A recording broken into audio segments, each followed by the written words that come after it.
Hello, welcome back. Muda, the blind husband here. I got some new hype music for this stream as well. I hope you guys enjoy this. Took a lot of work to get this all going. Google released a new tool called Flow Music. They also released a new tool called Edge Dialogue, I believe, or Flow Dialogue or something. So this one, the music tool, is basically a bunch of like AI songs that are in there, and then you can customize them the way that you like them. I chose this one. There goes the blind husband. Yeah, for more of the YouTube does have a bunch of our videos, and TikTok has like 9,000 followers. And the blind husband Twitch for all the latest live streams and the best notifications. Follow at the blind husband. And so either way, that tool does help me create this music that you're hearing, which is pretty cool. And today, what the plan for the entire stream is, we are going to go chapters 1 all the way through chapter 5 for any newcomers. So I don't know where I should be looking. Maybe you can like, look at that. Hello, guys. It hurt my eyes. Ow. But either way, yeah, we're going to do the, sorry, I hope we're going to do the whole story. It might, I don't know how long it's going to take, but I will be monitoring each chat. So if anybody has anything to say at all, I will be responding.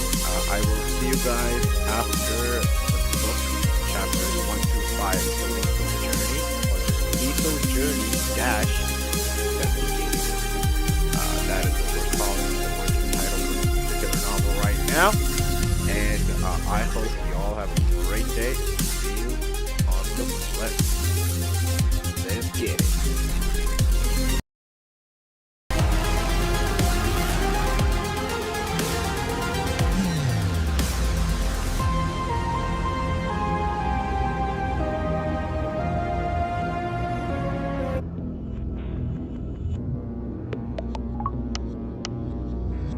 Speech on. Live direct describe heading. Contain toggle screen recognition. Voices.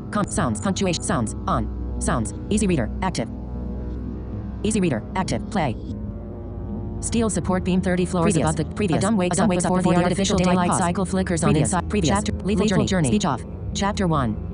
A dumb wakes up before the artificial daylight cycle flickers on inside the towering hollowed out carcass of a long-abandoned industrial arcology on a neglected outer rim trading world. His living space is little more than a cramped box built from rusted freighter plating and mismatched sheet metal clamped onto a massive steel support beam 30 floors above the concrete baseline of the structure. The cold air inside smells of stale ozone, damp concrete, and the heavy burnt oil odor filtering down from upper-level factory vents. Through the gaps in his door frame, the gargantuan vertical squatter city slowly comes alive with a low mechanical groan. Hundreds of improvised shacks cling to the interior walls of the open-air central shaft like rusted barnacles, connected by unsafe suspension walkways and rickety iron ladders. Far below, dense blue fog hangs over the flooded ground floor where scavengers barter for clean water, while high above, bright repulsor lift traffic cuts through the smog beyond the building's shattered glass dome. Adam sits on the edge of his thin sleeping pad and pulls his worn flight jacket over his shoulders to ward off the damp chill. On a low wooden crate he uses as a workbench lies his most prized collection of findings, a tangle of braided droid wiring, a half-charged power cell, and a cracked datapad with a flickering green display that he dragged out of an upper tier recycling chute yesterday. Outside, the muffled noise of street vendors firing up plasma burners mixes with the rhythmic clatter of heavy machinery, signaling that the lower levels are active and ready to be explored.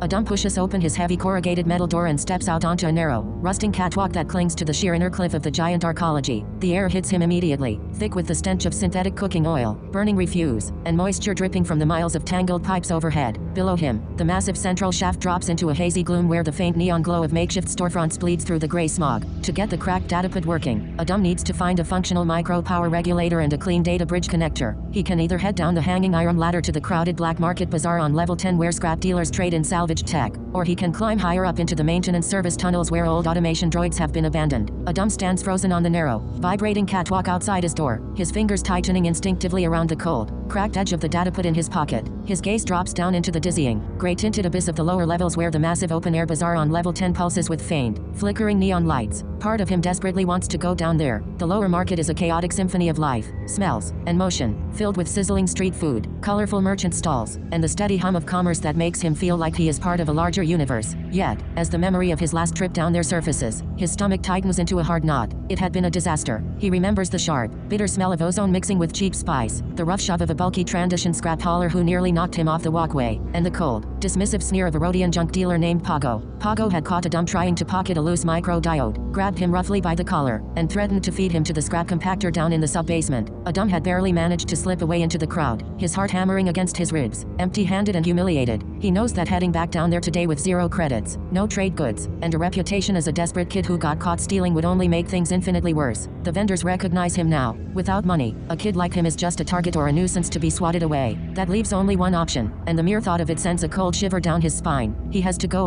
upward into the towering, forgotten maintenance service tunnels, a brutal, exhausting climb that will require at least a full hour of hazardous traversing. It means squeezing through tight, grease-slicked access ports, tight-roping across rusted structural I-beams suspended hundreds of feet above the concrete baseline, and navigating around active, humming machinery left behind by corporations that abandoned this sector decades ago. One wrong slip, one loose bolt, or a sudden gust of toxic exhaust from a hidden manifold, and he would plummet into the darkness below. It is a terrifying, high-stakes choice, but it is the only one he has left if he wants to salvage the parts needed to boot up his datapad. As he hesitates, his thoughts drift back to his parents. He pictures them hauling themselves out of their thin sleeping pallets before the synthetic sunrise just like he had, dragging their exhausted bodies toward the upper tier industrial levels where they pull shifts lasting up to 15 hours a day. His father works the heavy plasma welding rigs, coming home with burns on his knuckles and his clothes permanently stained with gray soot, while his mother works the automated textile sorting lines until her eyes are bloodshot and her fingers are swollen. They work themselves nearly to death every single day just to scrape together enough credits for meager nutrient paste and the steep rent demanded by the Arcology's automated landlords. By the time they stagger back to the shack late at night, they are so utterly drained, so hollowed out by exhaustion, that they barely have the energy to speak, let alone spend quality time with him. They look right through him sometimes, their minds consumed by survival. Because of this relentless grind, Adam has essentially been entirely on his own for years. Formal schooling stopped completely right around the time he turned 10 years old. In a vertical hive where everyone is just desperately scraping by to see tomorrow, there are no teachers, no schoolhouses, and no public programs. Education is a luxury reserved for the wealthy elites living thousands of levels higher up, clean and untouched under the real sunlight. Down here, education is learning how to patch a leaking pipe, how to spot a counterfeit power cell, and how to stay invisible when the local enforcers sweep the corridors. He has had to teach himself everything, learning the hard way through trial, error, and close calls. He takes a deep breath, filling his lungs with the damp, stale air of the Arcology, and turns away from the iron ladder leading down to the market. Shifting the strap of his worn jacket, he looks upward toward the dark. For a 1% drop in factory production, a paranoid dictator just threatened to execute his top officials unless they find a saboteur. To keep her head off the chopping block, one desperate bureaucrat realizes she needs a scapegoat. The true peak of the manufacturing world, a realm entirely detached from the toxic gray gloom of the lower levels. Piercing the shattered upper dome of the Arcology is a monolithic tower that stretches a full kilometer into the sky above the structure, creating a staggering 2-kilometer vertical gulf between Adam's miserable existence and the pristine heights of the ruling elite. This entire planet is essentially a colossal, hyper-industrialized manufacturing plant, its natural ecosystem long since ruined, its atmosphere completely choked and destroyed by centuries of unchecked heavy processing. Down below, the air is a thick, poisonous soup of industrial smog, chemical runoff, and recycled filth. Only at the very top of the tower, high above the perpetual cloud layer, does the air clear enough to taste fresh, and only there can the privileged few witness the rare, unshielded brilliance of genuine sunlight. Inside the opulent, climate-controlled command spire at the peak of the tower resides the sector governor, a being whose existence is defined by total detachment, immense paranoia, and gluttonous excess. He is a massive, grossly overweight alien with mottled green skin, tipping the scales at a staggering 400 pounds. Decades of rich foods, synthetic luxury, and absolute authority have left him bloated and heavily reliant on advanced anti-gravity tech just to move his cumbersome frame from room to room. He never travels on foot. Instead, the governor navigates the sprawling corridors of his palace aboard a sleek, custom-built personal hovercraft that hums constantly beneath him, lifting his heavy 400-pound bulk a few inches off the polished flooring. More telling than the vehicle itself is the continuous shimmering field of energy surrounding it, personal repulsor shields that remain fully enabled 24 hours a day, buzzing with a faint, lethal blue charge. He keeps these shields powered up at all times, even when gliding through the private halls of his own stronghold, surrounded by his personal guards and administrative lackeys. The governor lives in a state of perpetual, jittery terror, entirely convinced that the billions of miserable workers down in the Arcology despise him so deeply that they are actively plotting day and night to overthrow him, assassinate him, and tear his tower down to its foundations. He imagines secret revolutionary cells lurking behind every ventilation shaft, waiting for a chance to strike him down. Yet, his paranoid fears are fundamentally detached from reality. The irony is absolute. None of his lackeys or middle-tier administrators have any desire whatsoever to get rid of him or disrupt the current power structure. In fact, they are more than happy with the way things are. They recognize that the governor's brutal quotas, relentless production demands, and total indifference to the suffering of the lower levels are precisely what keep the massive planetary machine running smoothly, and more importantly, ensure that they themselves remain safely cushioned in the upper tiers rather than cast down into the suffocating, toxic depths where a boy named Adam is currently fighting just to find a piece of scrap metal. The vaulted ceiling of the Grand Hall stretches upward into the upper reaches of the tower, soaring 50 meters above a massive circular table carved from synthetic black obsidian. Sunlight, unfiltered and brilliant, pours through towering transparent steel windows that look out over a blinding sea of white clouds, completely masking the toxic gray smog 2 kilometers below. Around the obsidian table sit 10 high-ranking officials, a carefully chosen mix of humans and a few distinct alien species characteristic of the broader galaxy, their sharp uniforms pressed and immaculate. At the head of the table, resting heavily upon a custom-built, ultra-reinforced grab sled, sits Governor Frederick. His massive, 400-pound frame overflows the reinforced cushions of the vehicle, his mottled green skin glistening with a light layer of nervous sweat under the bright sunlight. A constant, low-frequency hum vibrates through the air around him, generated by the personal repulsor shields that shimmer in a faint, electric blue halo encasing his hovercraft. Even here, surrounded by armed guards and his most trusted elite, the shields remain active, their humming field a testament to his unending, frantic paranoia. Frederick suddenly slams his heavy fist down onto the armrest, roaring about a universal 1% production drop across every sector, demanding to know who is behind the scheme and insisting that someone must be held to account.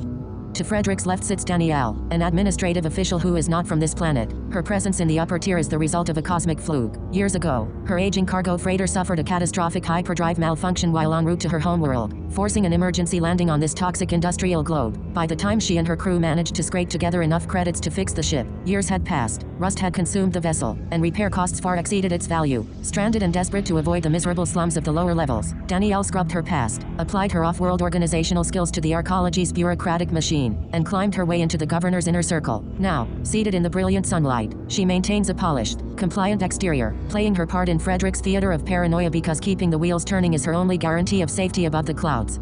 The grand hall of the command spire smelled of ozone, polished chromium, and the quiet, sterile scent of filtered oxygen that had never touched the toxic gray soup choking the rest of the world. Through towering transparent steel windows, blinding white clouds stretched away to every horizon, shutting out any view of the misery festering 2 kilometers below. Around the massive circular table carved from synthetic black obsidian sat the 10 highest-ranking officials of the sector, their immaculate uniforms stark against the dark stone. At the head of the table sat Governor Frederick. His massive, 400-pound frame overflowed the reinforced cushions of his custom grab sled, his mottled green skin glistening with a greasy sheen of nervous sweat. Surrounding him was a constant, low-frequency hum generated by the personal repulsor shields that shimmered in a faint, electric blue halo around his vehicle. Even here, in the safest room on the planet, guarded by heavily armed sentries standing at every doorway, the shields remained fully active. Frederick's paranoia was a living, breathing thing, a jagged edge that kept everyone in the room on high alert. Frederick slammed his heavy fist down onto the armrest of his sled, the metallic echo reverberating off the vaulted ceiling. His small, bloodshot eyes darted wildly across the faces of his subordinates. A universal 1% drop, across every single manufacturing sector. Do you take me for a fool? He roared, spittle flying from his lips. I want to know who is behind this scheme. I want the sabotage rooted out, and I want an example made. Someone is orchestrating this to undermine my authority, and they will pay with everything they have. To Frederick's left sat Danielle. She kept her posture impeccably straight, her hands resting calmly on the cool obsidian surface of the table. A former off-world freighter pilot whose ship had rotted away into a worthless hulk decades ago, she had clawed her way up from the bureaucratic trenches through sheer calculation and cold survival instinct. She knew how to play the game, how to soothe the massive tyrant, and how to keep her own head safely attached to her shoulders. She drew in a quiet breath, preparing to deliver her carefully rehearsed assessment. It is merely a minor drop, Governor, she began, her voice smooth and measured. The fluctuation is not a conspiracy, but simply the result of. She never got to finish the sentence.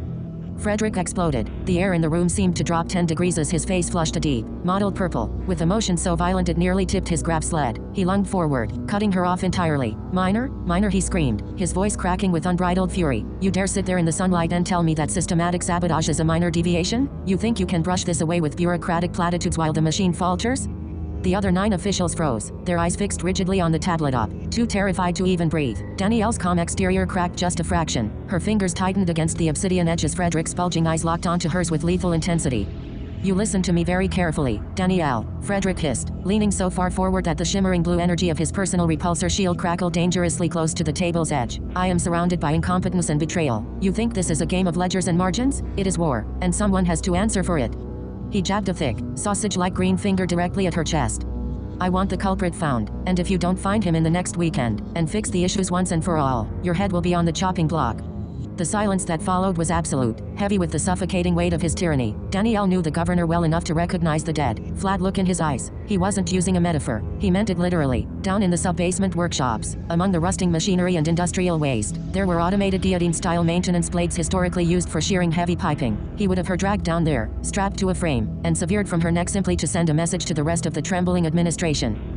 For a terrifying second, the urge to panic threatened to swallow her whole. Years of scraping by, of playing the polite, compliant bureaucrat, of swallowing her pride and biting her tongue to stay alive in this floating palace, all rushed to the surface. She was trapped between the crushing gears of the planetary machine and the paranoid delusions of a bloated madman. But beneath the rising panic, the old freighter pilot instinct kicked in, the cold, calculating reflex of someone whose ship had failed mid-warp and who had only seconds to stabilize the reactor before it blew. Her expression hardened. The compliant, soothing mask melted away, replaced by a razor-sharp resolve. If she couldn't reason with him, she would have to give him a target. She would have to find a scapegoat among the lower-tier foremen before the weekend clock ran out, or else her own life would be forfeit. Understood, Governor, Danielle said, her voice dropping an octave, steady and chillingly calm. I will have the responsible party identified and dealt with before the weekend cycle closes. Frederick grunted, leaning back into his reinforced cushions as the low-frequency hum of his repulsor shield smoothed out into a steady drone. He waved a dismissive hand, already losing interest as his paranoid mind drifted to the next imagined threat lurking in the shadows of his fortress. You are dismissed, Frederick muttered, staring out past her toward the blinding clouds. Find the rat, or you are next. Chapter 2. The heavy blast doors of the executive suite hissed shut behind Danielle, sealing out the sterile, ozone-laced air of the Grand Hall and the lingering, suffocating dread of Governor Frederick's threat. Here, deep within her private office, the atmosphere was quiet, chilled to a crisp, artificial perfection. She walked across the expanse of dark, reflective flooring, her heels clicking a sharp, unforgiving rhythm that echoed against the minimalist walls. She did not stop until she reached the far wall, a towering wall of pristine transparent steel that curved outward and offered a dizzying, panoramic view stretching for thousands of kilometers across the upper atmosphere. Outside, a blinding sea of unbroken white clouds rolled beneath the endless expanse of the upper sky, glowing with the harsh, unfiltered brilliance of a sun that never reached the toxic depths below. From this height, the endless industrial sprawl, the grinding misery, and the billions of lives trapped in the perpetual gray gloom of the lower arcologies were completely invisible, erased by a comforting blanket of vapor. It was a view designed to make the rulers of this world forget that anything existed outside their pristine bubble. But for Danielle, the view served a very different purpose. It was a towering, silent reminder of how far she had fallen, and how fiercely she had fought just to keep from plunging back down into the dark. She placed her palms flat against the cold transparent steel, feeling the faint, high-frequency vibration of the tower's structural supports hum through her fingertips. At 22 years of age, she carried herself with the hard, impenetrable armor of someone twice her years. In the 6 vicious years since her life had fractured, she had learned that weakness was a fatal sentence, that hesitation was a slow death, and that trust was a currency spent only by fools. Every promotion, every cleared ledger, every rival she had outmaneuvered or quietly discredited along the administrative ladder had been purchased with a piece of her soul. She had stepped over ambitions, crushed alliances, and worn 1,000 compliant smiles to claw her way out of the industrial gutters and into the governor's inner circle. Yet, standing here in the silence of her office, the hard exterior wavered. The vast, empty horizon triggered something dangerous. It unlocked a door she kept firmly bolted shut, pulling her thoughts backward across the cold, unforgiving void of hyperspace to a world she had not seen in a lifetime. Ferriton. Just hearing the name in the quiet chambers of her mind brought an immediate, physical ache to her chest, a sudden rush of sensory memories so vivid they nearly overwhelmed the sterile scent of her office. Ferriton was not an industrial wasteland choked by sulfur and steel. It was a masterpiece of living green and deep sapphire, a vibrant, breathing world where the oceans rolled in gentle, sun-warmed tides against white sand beaches, and where vast, emerald forests stretched from horizon to horizon, humming with life. The air there did not taste of burnt oil and synthetic ash. It tasted of damp earth, sweet flowering vines, and crisp, salt-laden breezes that rustled through the broadleaf canopies. She closed her eyes, and for a fleeting, agonizing second, she wasn't standing in a steel and glass tower on a forgotten outer rim trading world. She was young again, running barefoot through the sun-dappled clearings of the southern continent, the warm soil giving way beneath her toes. She could hear the melodic, flute-like calls of native canopy birds echoing through the upper branches, and she could feel the careless, boundless freedom of a girl who believed the entire galaxy was laid out before her like an open treasure map. And in almost every memory of those golden days, Gange was right beside her.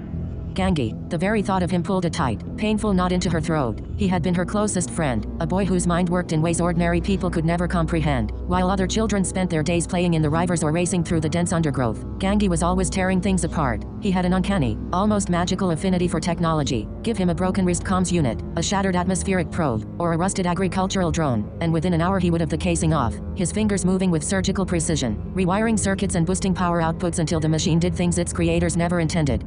She remembered the time they found an ancient, pre-collapse atmospheric sensor half buried in the mud near the edge of a freshwater lake. It was dead, its power core long since rotted into useless slag, its internal processors fried by centuries of moisture. Most kids would have tossed it back into the water or used it as a skipping stone. Not Gangi. His eyes had lit up with that brilliant, fierce spark of pure curiosity that defined everything he did. He had hauled the heavy metal cylinder back to his family's workshop, a rustic open-air shed smelling of pine resin and ozone, and spent 3 days straight without sleep, scavenging parts from old water pumps and weaving together a crude, makeshift power bridge using copper wire and salvaged crystal shards. When he finally flipped the toggle switch, the dead machine didn't just turn on, it projected a holographic map of the entire planetary watershed, shimmering in vivid blue light across the wooden workbench, illuminating his grime-streaked face and wide, astonished eyes. He wasn't doing it for money, and he wasn't doing it for prestige. He did it simply because he had to know how things worked, because he viewed the broken, discarded pieces of the universe as puzzles waiting to be solved. He was fiercely inquisitive, endlessly inventive, and possessed a laugh that could cut through the heaviest gloom. They had spent countless hours sitting on the high rocky bluffs overlooking the Sapphire Sea, dreaming of the day they would build a ship of their own, leave Farad'n behind, and plunge into the stars to see what lay beyond the horizon. Then reality had intervened, sharp and brutal. The grand adventure had started with promise. Danielle's family had pooled every credit they possessed to secure passage on an aging, mid-tire transport vessel, buying into the glittering promises of economic expansion in the outer sectors. They were supposed to find fortune, establish a thriving trade enterprise, and eventually send for Gangi once they had carved out their piece of the galaxy. But the universe did not care about childhood dreams. Halfway through the transit route, deep in unmapped drift space, the transport's primary reactor suffered a catastrophic, cascading containment failure. The ship dropped out of hyperspace violently, tearing its own internal bulkheads apart and leaving them drifting in the cold, silent dark of dead space for weeks with failing life support. By the time an automated salvage tug finally hauled the drifting, battered hulk into port, Danielle's parents were gone, claimed by the toxic radiation leaks that had slowly poisoned the lower decks during the drift. She had survived, but she was entirely alone, stranded on this bleak, industrial nightmare of a planet with no credits, no connections, and no way back home. The sleek, beautiful transports she had dreamed of riding had vanished, replaced by the crushing reality of the Arcology's vertical slums. To avoid being swallowed by the flooded, crime-ridden ground floors, she had scrubbed her accent, buried her past, and traded her innocence for ambition. She had learned to lie, to manipulate, to smile while twisting the knife, climbing over every obstacle with the same fierce, survival-driven determination that Gangi had once applied to fixing broken machines. She opened her eyes, staring out at the blinding white clouds. The nostalgia faded, replaced once again by the cold, calculating focus of her current reality. She had survived by refusing to look back, by refusing to let weakness compromise her position. Yet, despite all her efforts to wall off her past, a strange and unsettling coincidence had begun to gnaw at the back of her mind over the past few standard cycles.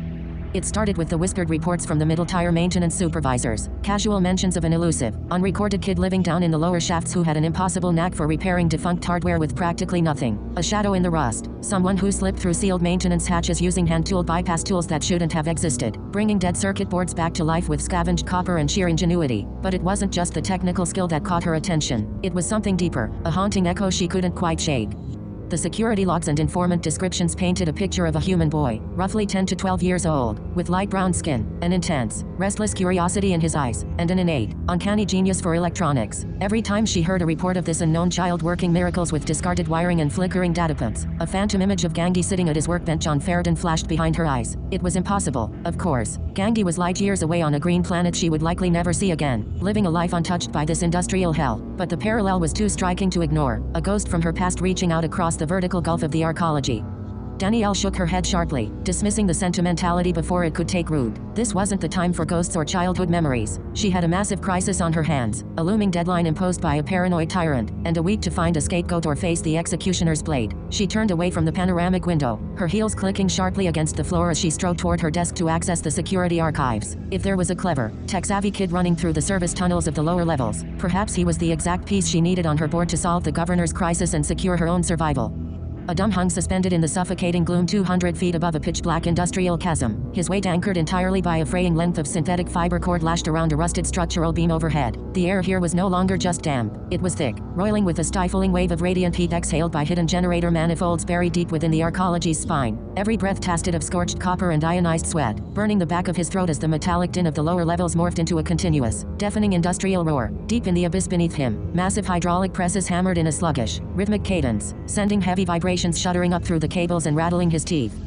He swung his legs out over the void, his boots kicking against empty space as a violent surge of vertigo struck him. The sheer scale of the vertical drop was sickening, a dizzying vertical ocean of shadows where the faint neon glow of the lower bazaar looked like dying embers at the bottom of a well. He didn't look down. Instead, he forced his focus upward onto the next terrifying leg of his climb, a chaotic, tangled web of high-voltage wiring, stripped conduits, and jagged metal gussets jutting out from the sheer Arcology wall 50 feet above. Releasing the primary line, Adam scrambled onto the vertical trellis of cables, his fingers finding purchase on the slick, hot insulation of thick power trunks. The wiring hummed violently beneath his palms, alive with surging current that made his skin prickle with static electricity. Every handhold was a gamble against greased metal and snapping strands, the heat intensifying with every foot he gained as he clawed his way higher toward a small, reinforced service platform bolted into the bulkhead. Reaching the platform, Adam hauled himself over the lip, his chest heaving as he gulped down the searing, ozone-heavy air. From this vantage point, his objective lay across a treacherous expanse, a narrow utility bridge spanning 200 feet of empty space directly toward an access hatch on the opposite wall. The bridge was barely 2 feet wide, fitted with only a single, rusted safety railing meant exclusively for maintenance droids on magnetic treads.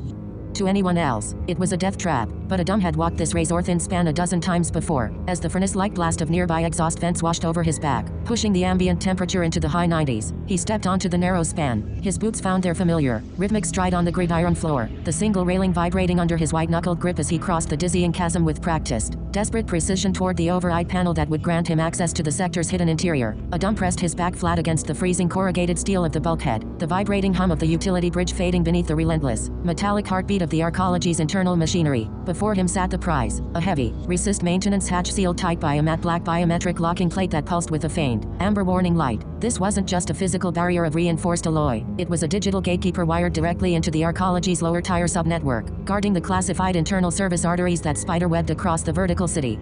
For an ordinary scavenger, this door was the end of the line, but Adam was carrying the cracked dataput he had dragged out of the recycling chute yesterday, a piece of salvage that had undergone a crude, underground metamorphosis in his hands. He pulled the battered device from his pocket, his thumb brushing over the flickering green display that cast an eerie, emerald glow across his hollow, soot-streaked cheeks.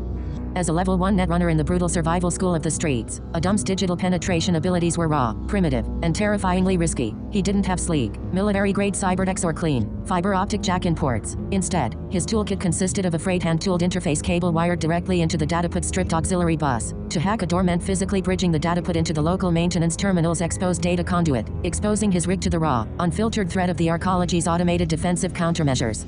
His heart hammered against his ribs like a trapped bird as he knelt before the lock. The air here smelled heavily of melting wire insulation and stagnant grease, thick enough to choke on. With trembling fingers, Adam stripped the rubber shielding off the end of his interface cable, exposing a tangle of hair-thin copper filaments. He leaned forward, squinting through the gloom at the micro port beneath the lock plate, and carefully jammed the copper strands into the data pins.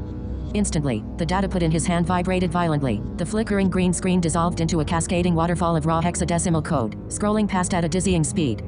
Adam bit his lower lip hard enough to draw a bead of copper-tasting blood. At his level, his penetration abilities were strictly limited to low-security administrative relays, the kinds of basic locks used to seal off empty utility shafts and discarded storage bays. He couldn't crack military-grade encryption or slip past hardened firewall protocols. One wrong command, one mistimed loop in his crude bypass script, and the local defense matrix would flag the intrusion instantly. And when the system flagged an intruder, it didn't send human guards.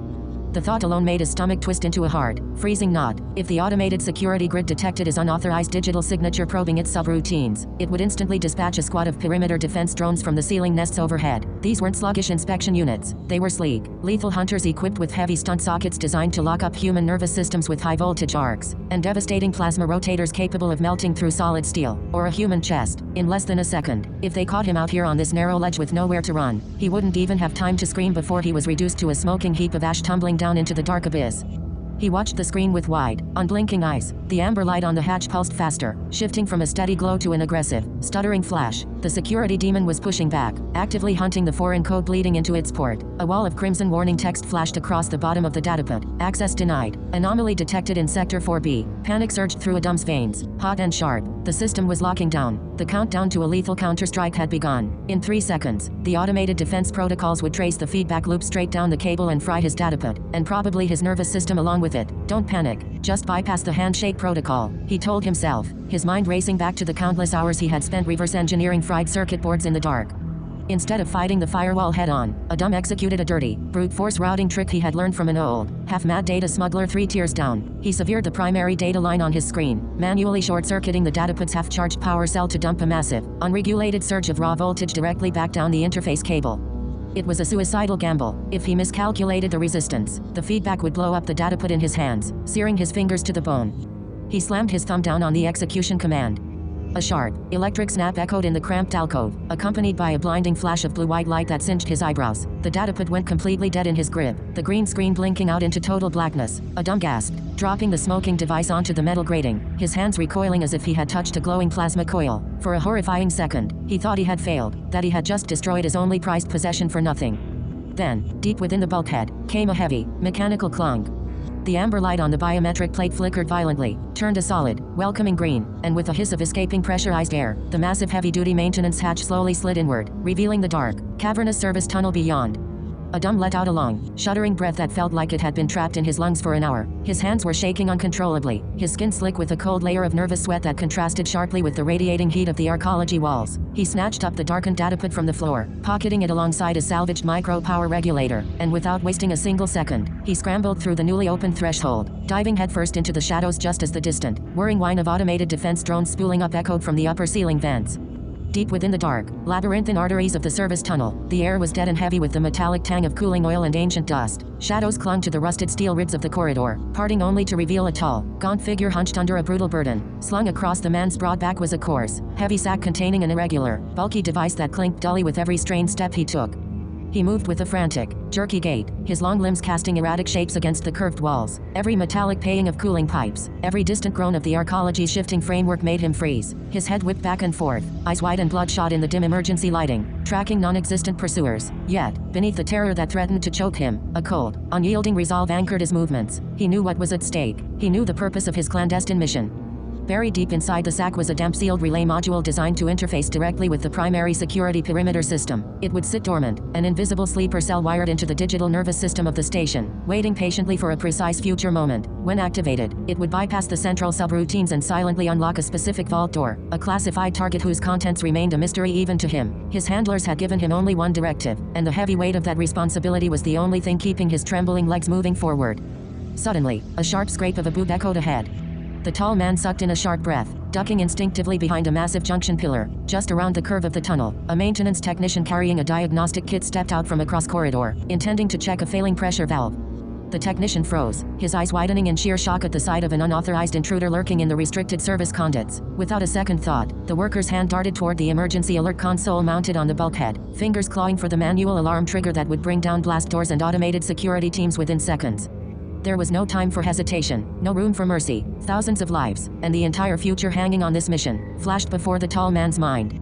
With blinding speed, he dropped the heavy sack, his hand sweeping down to snatch a jagged, foot-long shard of rusted structural metal from the floor. Before the technician's fingers could slap the red alarm plate, the tall man lunged forward out of the shadows. The improvised blade swept in a swift, brutal arc, cutting short the worker's startled gasp and bringing him down instantly onto the cold, grease-stained grating.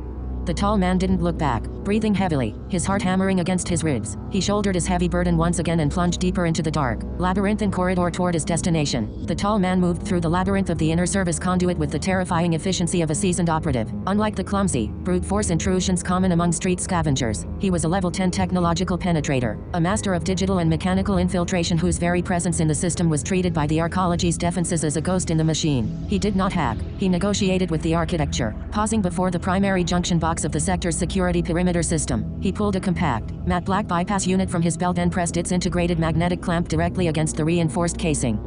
A soft, melodic chime rippled through the cold metal of the conduit, signaling the immediate collapse of the junction's encryption protocols. The station's firewalls didn't fight him. They rolled over like docile beasts, recognizing his high-level authorization signature as an administrative command. With fluid, practiced motions, he unlatched the heavy steel panel, exposing the dense nest of glowing fiber optic cables and pulsing power relays within. He slid his custom-built sleeper device into the heart of the junction, wiring it directly into the core data bus. The installation was seamless, silent, and instantaneous. The device clicked into place, locking its physical housing with a permanent magnetic seal and burying its digital payload deep within the subroutines where it would remain completely dormant, waiting for the precise future moment when it would unlock that heavily guarded vault door. Without lingering for a fraction of a second, the tall man shouldered his empty sack, spun around, and melted back into the shadows of the conduit, leaving behind no trace of his passage except for a ghost code that hummed quietly in the dark.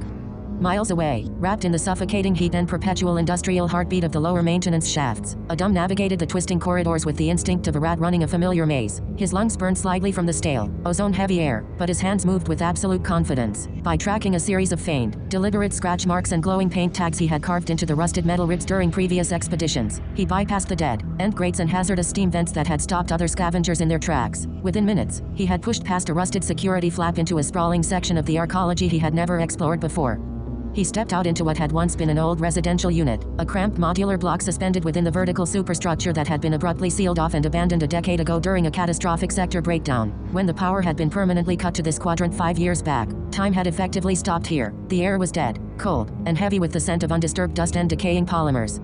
Adam swept the beam of his makeshift flashlight across the decayed interior. The scene looked frozen in a tragic state of sudden interruption. A small, grease-stained table still held chipped synthetic cups and a child's worn plastic toy, while clothing hung limp from rusted wall hooks, rotting away into gray threads. The bunks were stripped and covered in a thick blanket of soot, and every digital display on the walls was dead and dark. Yet, for a scavenger, this tomb was a treasure trove. Because the sector had been sealed off and forgotten for years, the scavengers of the lower levels had never looted it. Everything left behind by the panicked residents a decade ago was still sitting right where they had dropped it.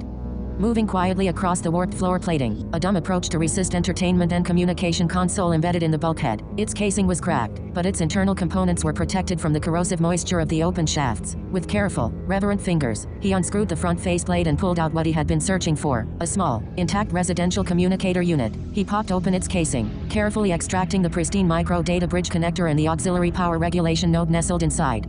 He held the two salvage pieces up to the dim glow of his flashlight, a victorious grin breaking across his soot-streaked face. These were the exact components he needed to repair his cracked dataput. With the micro power regulator and the clean data bridge secured, he could finally finish rebuilding his primary tool and unlock a whole new tier of digital capabilities. As Adam carefully stowed the salvage components into his worn jacket pocket, the ambient hum of the arcology seemed to fade for a moment, replaced by the crisp, familiar interface of the system's underlying mechanics. Welcome to the progression matrix. It is time to break the fourth wall for a brief moment and look under the hood at how Adam's survival translates into tangible progression in this world. By successfully executing a high-stakes digital break-in against a live security lock, pulling off complex micro-repairs in the field without getting caught by lethal automated drones, and navigating extreme environmental hazards, Adam has accumulated a substantial pool of experience points. Every narrow escape and clever workaround yields measurable growth in this brutal vertical ecosystem. Let us examine his current character building tree and skill sets as he hits this critical milestone in his journey. Bullet level, 2 Scavenger Netrunner hybrid experience points, XP, 1,452,000 to level 3 core attribute scores, Dexterity, 14, enhanced by years of narrow escapes, tightrope walking across utility bridges, and scaling vertical cable webs intelligence, 15, driven by self-taught electronics repair, reverse engineering fried circuit boards, and decoding low-level security scripts, Stealth, 13, refined by the absolute necessity of staying invisible to local enforcers, scrap dealers, and automated defense grids. Endurance, 12, forged through navigating extreme heat, toxic air, and exhausting physical climbs. Active skill tree and abilities, low-level digital penetration, rank 2, allows for the bypassing of basic biometric door locks, residential terminals, and auxiliary maintenance relays using improvised copper interfaces and cracked dataputs. Vulnerable to high tire countermeasures. Scrap engineering, rank 3, mastery in salvaging, stripping, and repurposing dead technology, military-grade wire scraps, and defunct power cells into working improvised tools. Vertical traversing, rank 2, proficiency in scaling high-altitude industrial structures, utilizing maintenance cables, and managing severe vertigo under high-stress conditions. Shadow evasion, rank 1, passive skill granting a minor bonus to stealth checks when operating within unlit service tunnels and avoiding automated drone sensor sweeps. The primary objective of this current campaign arc is simple yet perilous. Metropolis, Adam must fully restore his cracked datapad using the salvaged components from the abandoned residential unit, upgrade his net running capabilities to bypass mid-tier security gates, and uncover the truth behind the suspicious power fluctuations rocking the arcology, all while staying one step ahead of Governor Frederick's paranoid enforcers and Danielle's desperate administrative manhunt. The training wheels are off, the system is watching, the progression tree is expanding, and the choices Adam makes next will determine whether he rises through the ranks of this vertical world or plunges permanently into the dark, flooded abyss below. Inside his private sanctum at the pinnacle of the command spire, Governor Frederick sat enshrined within his massive protection pod, the custom grab sled hovering an inch above the polished obsidian floor. Even here, locked behind biometric blast doors and surrounded by his most trusted guards, the feigned, lethal blue charge of his personal repulsor shield crackled continuously around him. The air in the room was cold and sterile, but sweat glistened on his mottled green skin as he fumed over the 1% production drop. His paranoid mind churned with dark suspicions. Danielle had better uncover the saboteur quickly, because if heads were going to roll, hers would be first. She had risen through the administrative ranks with terrifying speed, displacing veterans and drawing the quiet, bitter resentment of the entire leading council. Whispers of widespread discontent among the high officials had reached his sharp, forward-pointed ears, convincing him that a coordinated coup was brewing right beneath his nose. Suddenly, the encrypted holographic projector on his central console flared to life, casting a flickering, translucent blue glow across the room. The incoming transmission came from Sector General Franklin, commanding officer of the Outer Border Patrol. The image that resolved above the deck was alarming. Franklin's flagship was clearly visible, its hull scarred by severe plasma burns, gaping structural breaches, and sparking conduits that hinted at a brutal, devastating engagement. Franklin wasted no time on pleasantries, his voice grim and gravelly as he reported that their patrol wing had been ambushed by a coordinated pack of heavily armed rebel ships along the border sectors. Out of the 15 vessels that had sortied, 10 had been utterly destroyed, and the 5 survivors remaining were limping home with critical structural and propulsion damage, demanding immediate dry dock repairs. Then, the conversation shifted into a dense, highly technical exchange regarding shipboard architecture, quantum drive synchronization, and specialized alloy plating. While the dialogue sounded routine to an outsider, it triggered a cold spike of absolute terror in Frederick's chest. Sector General Franklin was a notoriously volatile commander, a man whose brutal competence was matched only by his destructive temper when things did not go his way. Worse still, Frederick knew the brutal reality of their industrial supply chain. The specific high-grade components required to repair Franklin's advanced warship simply did not exist anywhere within the arcology's depleted reserves. Yet, admitting that failure to a dangerous warlord like Franklin was a death sentence, Frederick couldn't tell him the parts were missing without inviting an immediate, violent mutiny at the very gates of his tower. The holographic projection of Sector General Franklin flickered slightly, casting an eerie, cobalt light over Governor Frederick's bloated, green-skinned face. The air inside the private sanctum hummed with the high-frequency snap of the active repulsor shield, a pale blue halo that caged the governor within his massive protection pod. Frederick's terrifying white eyes narrowed as he stared at the heavily scarred hull of Franklin's flagship, his mind racing desperately for a way out of the impossible trap he had just fallen into. He knew the arcology's industrial bays were empty of the quantum-grade alloys and specialized drive coils the general required. Admitting that truth meant inviting a military mutiny at the summit of his own tower. Frederick leaned forward, pressing his heavy hands against the console, and forced a thin, oily smile onto his face. "General, let us look at the broader logistical picture here," Frederick began, his voice carrying a calculated tone of administrative authority. "Bringing a heavily battered fleet directly into the primary command spire dry dock poses an unnecessary security risk to our core processing infrastructure. Furthermore, the atmospheric congestion here is already operating at critical thresholds." Franklin's holographic avatar crossed his arms, his rugged face darkening with suspicion. "What are you implying, Governor?" "I am simply proposing a more tactically sound reallocation of resources," Frederick pressed on, sweating profusely as his paranoid mind scrambled for a plausible diversion. "Planet Sierra Alpha 3 would serve as a far superior dry dock location for your surviving vessels. It possesses deep-crust planetary stabilization platforms, wide berths, and isolated staging yards that will keep your strike wing safe from prying eyes while repairs are underway." The silence that followed was heavy enough to suffocate. Franklin did not move a muscle, his hard, unblinking stare locked onto Frederick with an intensity that made the governor's internal dampeners strain to keep his grab sled stable. "Sierra Alpha 3, Franklin repeated, his voice dropping an octave, flat and chillingly dangerous. That rusted, stripped-down rock at the absolute edge of the system? A gravity well with zero manufacturing capacity, zero tactical support, and barely enough atmospheric scrubbers to keep a stray freighter breathing? It is a secure staging ground," Frederick stammered, the oily confidence beginning to crack under the general's blistering gaze. "You are hiding something, Frederick," Franklin snarled, the veins in his neck bulging as a violent surge of extreme anger flared through his posture. "For the past 20 cycles, every time a border fleet takes heavy fire, you try to push us away from the central hubs. You sit up there in your gilded, cloud-shrouded spire, completely detached from the blood we spilled to keep your supply lines open, and now you want to stash my wounded ships on a dead rock because you refuse to help us? General, you misunderstand the gravity of our current production quotas," Frederick started, raising a hand in defense. Save your bureaucratic garbage, Franklin interrupted, his voice echoing with suppressed fury. I know your type, Governor. You hoard resources while the frontier burns, but I am not some low-tier laborer you can dismiss with a slide deck. If you are unwilling to assist your own military vanguard, it makes me wonder what else you are hiding up there in that paranoid shell of yours. Franklin, listen to reason. I am done listening, Franklin snapped, his eyes flashing with lethal contempt. I will be at your primary docking ring in 5 days, have every specialized drive component, every plate of quantum armor, and every master technician waiting on the tarmac when my ships touch down. If the yards aren't ready, your head will roll. The irony hit Frederick like a physical blow. Just minutes ago, he had been sitting in this exact chair plotting how to sever Danielle's head from her shoulders if she failed to find a scapegoat for a minor 1% production drop. Now, the sector general was flying straight toward his doorstep with 5 damaged warships and a literal guillotine waiting for the governor himself if the hangars were empty. Before Frederick could utter another syllable of desperate excuse, Franklin severed the communications link. The blue holographic projection dissolved instantly into thin air, leaving the governor alone in the chilling silence of his sanctum, save for the crackle of his repulsor shield. For a terrifying moment, Frederick sat frozen, the blood draining from his face as the sheer weight of the impending disaster crashed down upon him. 5 days. 5 days until a violent, heavily armed military commander docked at his station expecting impossible repairs. But panic was a luxury a governor could not afford for long. Swallowing hard, Frederick slammed his fist down onto the internal comms console, immediately summoning his inventory managing director to the private sanctum. Within minutes, the director, a nervous, hollow-eyed human bureaucrat smothered in cascading data slates, stood trembling before the floating protection pod. Frederick grilled him ruthlessly, demanding a complete, itemized audit of every warehouse, scrap pile, and reserve bin across all 30 tiers of the arcology. To Frederick's intense shock, the audit revealed that things were not quite as catastrophic as he had initially feared. Thanks to decades of aggressive hoarding and ruthless quota enforcement, the lower and middle industrial sectors actually held a surprising surplus of standard hull plating, wiring harnesses, and secondary plasma manifolds. The bulk of Franklin's repair manifests could actually be met without completely collapsing the arcology's internal infrastructure.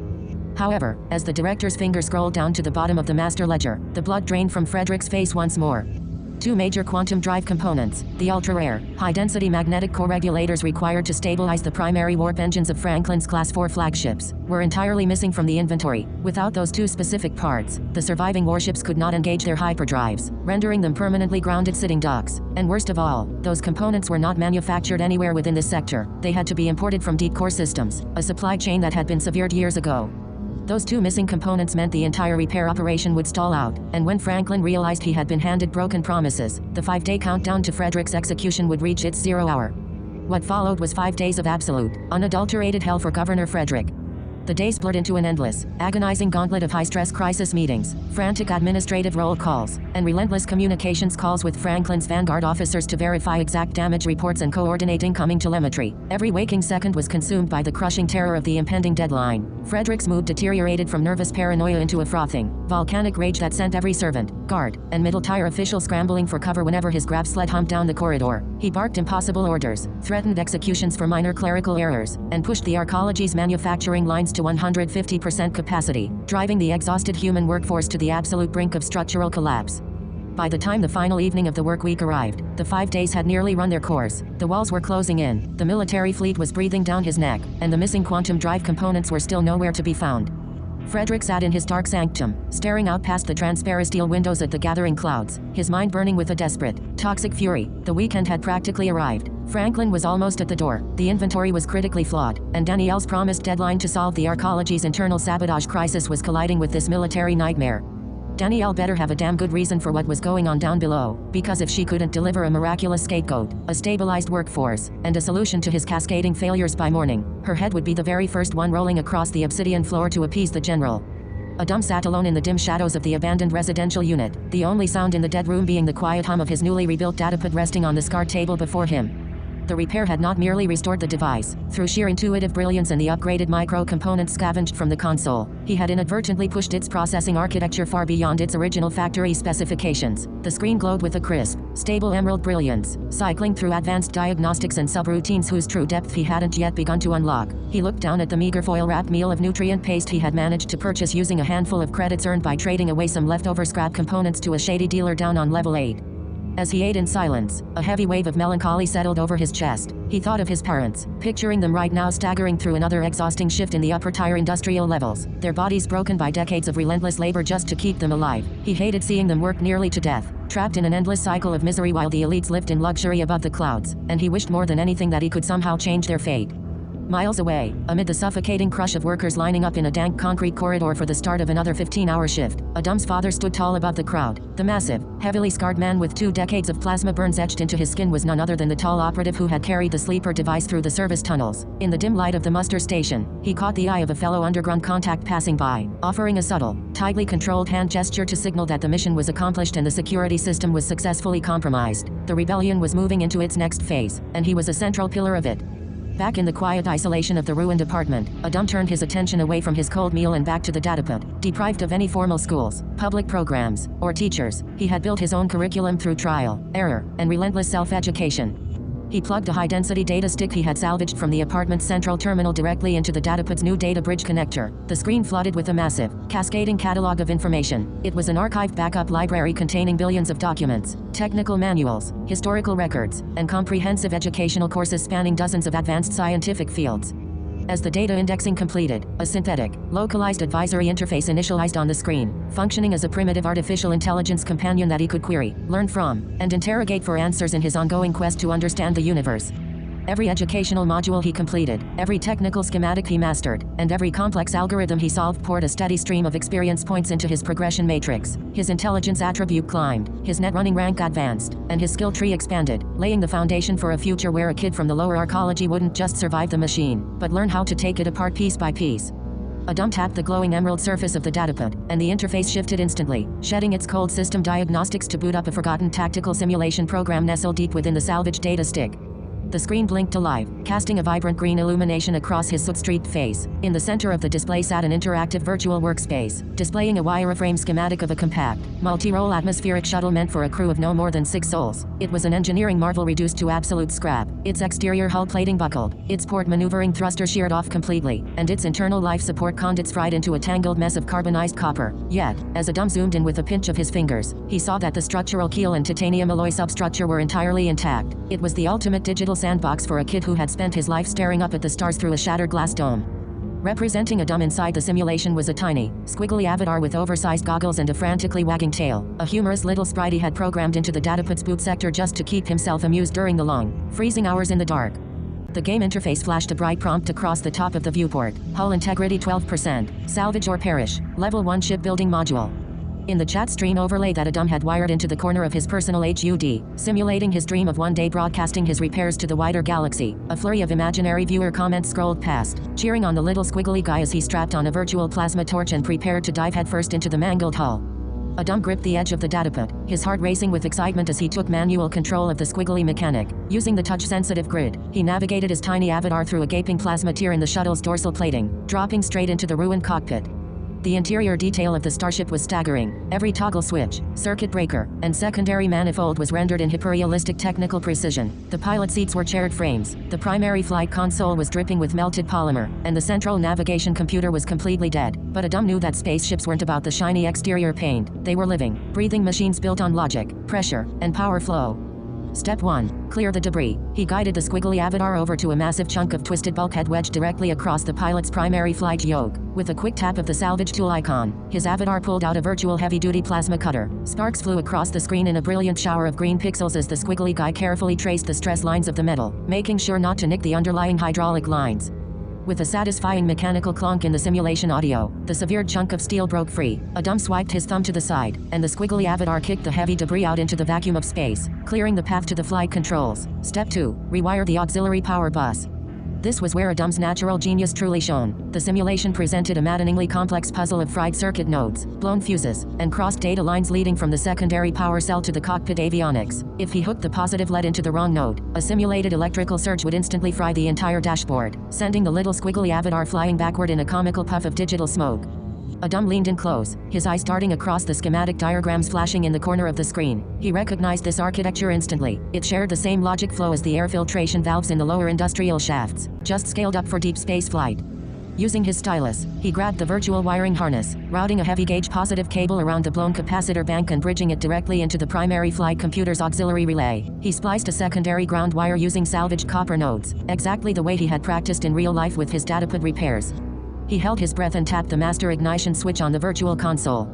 For an agonizing second, nothing happened. The screen flickered dark, and the little squiggly avatar crossed its tiny arms, tapping its foot in mock disappointment as the chat stream simulated a wave of sad emotes. Then, deep within the digital bowels of the shuttle, a low, rhythmic thrum vibrated through the speakers. A soft amber light washed over the cockpit interior as the emergency avionics booted up one by one. The navigation screens flickered to life, displaying star charts, atmospheric pressure readings, and engine diagnostics in crisp, beautiful green text. The life support systems engaged with the hiss of pressurized oxygen, blowing AWA. Chapter 3.